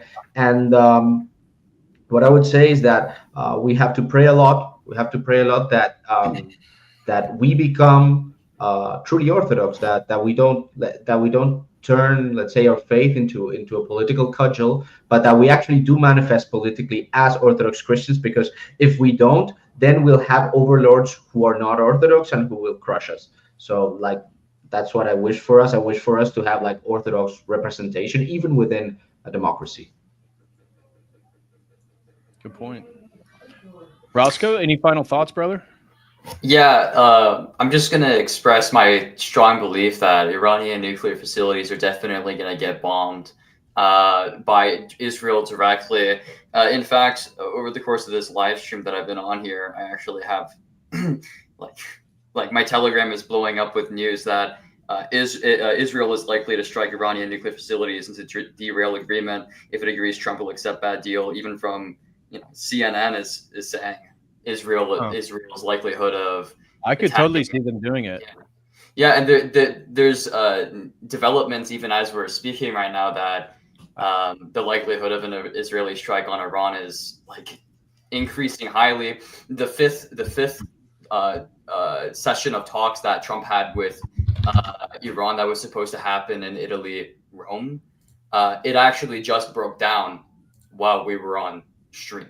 Like, oh, I have to follow that. I'm not aware. Yeah, I knew that they were supposed to meet, and this was something that apparently angered Netanyahu like incredibly. Is that Trump got that hostage from Hamas without talking? Again, he was an IDF soldier, so, but he was technically American. Anyways, the idea was that he bypassed the normal negotiation pathways through Israel and just went straight to Hamas. Got that, and then did the same thing with Iran. And apparently this, but. I agree with you. I don't think I don't know. I could see the unpredictability of Israel doing it, especially to sabotage a peace agreement. At the same time, I mean, are they totally suicidal? Because if the Trump administration, maybe there's already been like a backroom agreement that they will go on behalf of Israel. I suspect there hasn't been. If that's the case, I can't see them going to full war with Iran, but maybe that's how they sabotage the negotiation, and then Iran responds with maybe sleeper cells in the United States, and all of a sudden the U.S. is fully in it with Israel against Iran. Well, you don't even really need Trump to have like a sort of ad hoc reason to attack Iran. Like there doesn't need to be a direct Iranian attack on America, because historically, and we can see this, the Israeli lobby prevents Israel from carrying out its actions. Israel just, a lot of the times they will directly ignore American diplomatic advice, and they will just continue killing people. America did that with the ceasefire. America has to get involved and stabilize the situation, and maybe that occurs with them helping Israel. Maybe Israel does a false flag attack like they did with they demonstrated they were willing to do with the Levon affair in Egypt, the USS Liberty, things like this. Or allowing the October 6th, kind of to your point. It's not a false flag, but they allowed it to happen so that they could go to war with Gaza. That's another example. It gives them pretense. It gives them pretense. Exactly. But I don't even think America needs a pretense to directly take Israel's side. I mean, they've already been priming the people to accept something. Agreed. So it's like, and it seems like Zionism was a non-negotiator with anybody in the Trump administration. I mean, RFK Jr.'s first two posts as, leader of HHS is anti-Semitism. It's like, what? What does that have to do with health? So I agree with your point. What would you, if you had to speculate timeline? Of course, this is total speculation. We're not going to hold you to it. But what do you see? I see America directly intervening in Israel's. I see Israel bombing Iranian nuclear facilities because the Trump talks keep on breaking down, and Trump is still advocating for an Israel first policy. Yeah, he is. At the end of the day, his diplomatic strategy benefits Israel. The only person who doesn't benefit is a specific sect within the Israeli government. On a sort of interpersonal level that doesn't even really matter. Like this could flip up tomorrow, and then Trump is all good with Netanyahu because he could. He's completely unpredictable, and the future is unpredictable, which is why we're speculating. But like, right. You think it's this year? Are you talking about like the saints' prophecies, the prophecies of the elders? Yes. Yeah. The full attack on the nuclear program, which is the first domino effect. Yeah, I mean, it could happen this year. I mean, I would say it's most likely to happen. You think it's more likely in the near future and less likely as time goes on? Well, I mean, the current signs that we're seeing in the news cycle suggest that it's an imminent. Right. It's something that's going to happen imminently. Although it's possible that something. Right. My point is, if it is imminent right now in the news cycle and it doesn't transpire, does it become less likely as time moves on? I don't know. It may become more likely. Maybe the animosity doesn't. But I was thinking if because right now it's kind of like the plate is hot for Israel. Everything is geared for it. Right now, I mean, really the beginning of the Trump administration, the Overton window, so like the support for Israel, like before all this stuff really takes place in another generation, it's like right now is the time. So I could see them do it, and maybe if as time goes on, it becomes less likely because maybe the situation isn't as prime for it. I don't know. I'm just saying, like at this current moment, like with the way that talks are going on with Iran between the U.S. and Iran, I think Israel right now feels diplomatically isolated because now Trump has sort of given up on the Houthis. They're not including Israeli government officials in the talks with Saudi Arabia and Iran. Right. So they feel isolated. I mean, maybe they lash out because they don't have. I could see that the proper means. Right, they just full blunt force it and force America to get involved because they don't have the sort of they don't have access to diplomacy. Mm-hmm. Yeah. Well, I wouldn't even say that. I wouldn't couch it in emotional terms. It's like strategically, it's the best move. Like if you can force Trump's hand, you're gonna force Trump's hand, and like that's what Israel seems to want to do if Trump doesn't deliver on what Israel already expects. Yeah. No, I think there's a real possibility there. It's as Ed Wagner says, the U.S. has Israel fatigue. Certainly, the American people are growing in Israel fatigue. I wouldn't say the American establishment is. They seem to be pretty bought into Zionism, but certainly the people. And you know, one of the things we didn't even bring up, but I was going to ask, and I forgot about the whole cultural context with the woke right and everything going on, was the Shiloh Hendricks thing. But we'll leave that for a future discussion. But yeah, I you know, Roscoe, it could happen this week.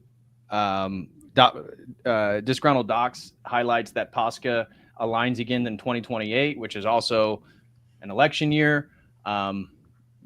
Geez, that maybe, you know, who knows? But it's very much a possibility. Yeah, that's all I have to say. So next person could go on and give their conclusion. Jose, any final thoughts, brother?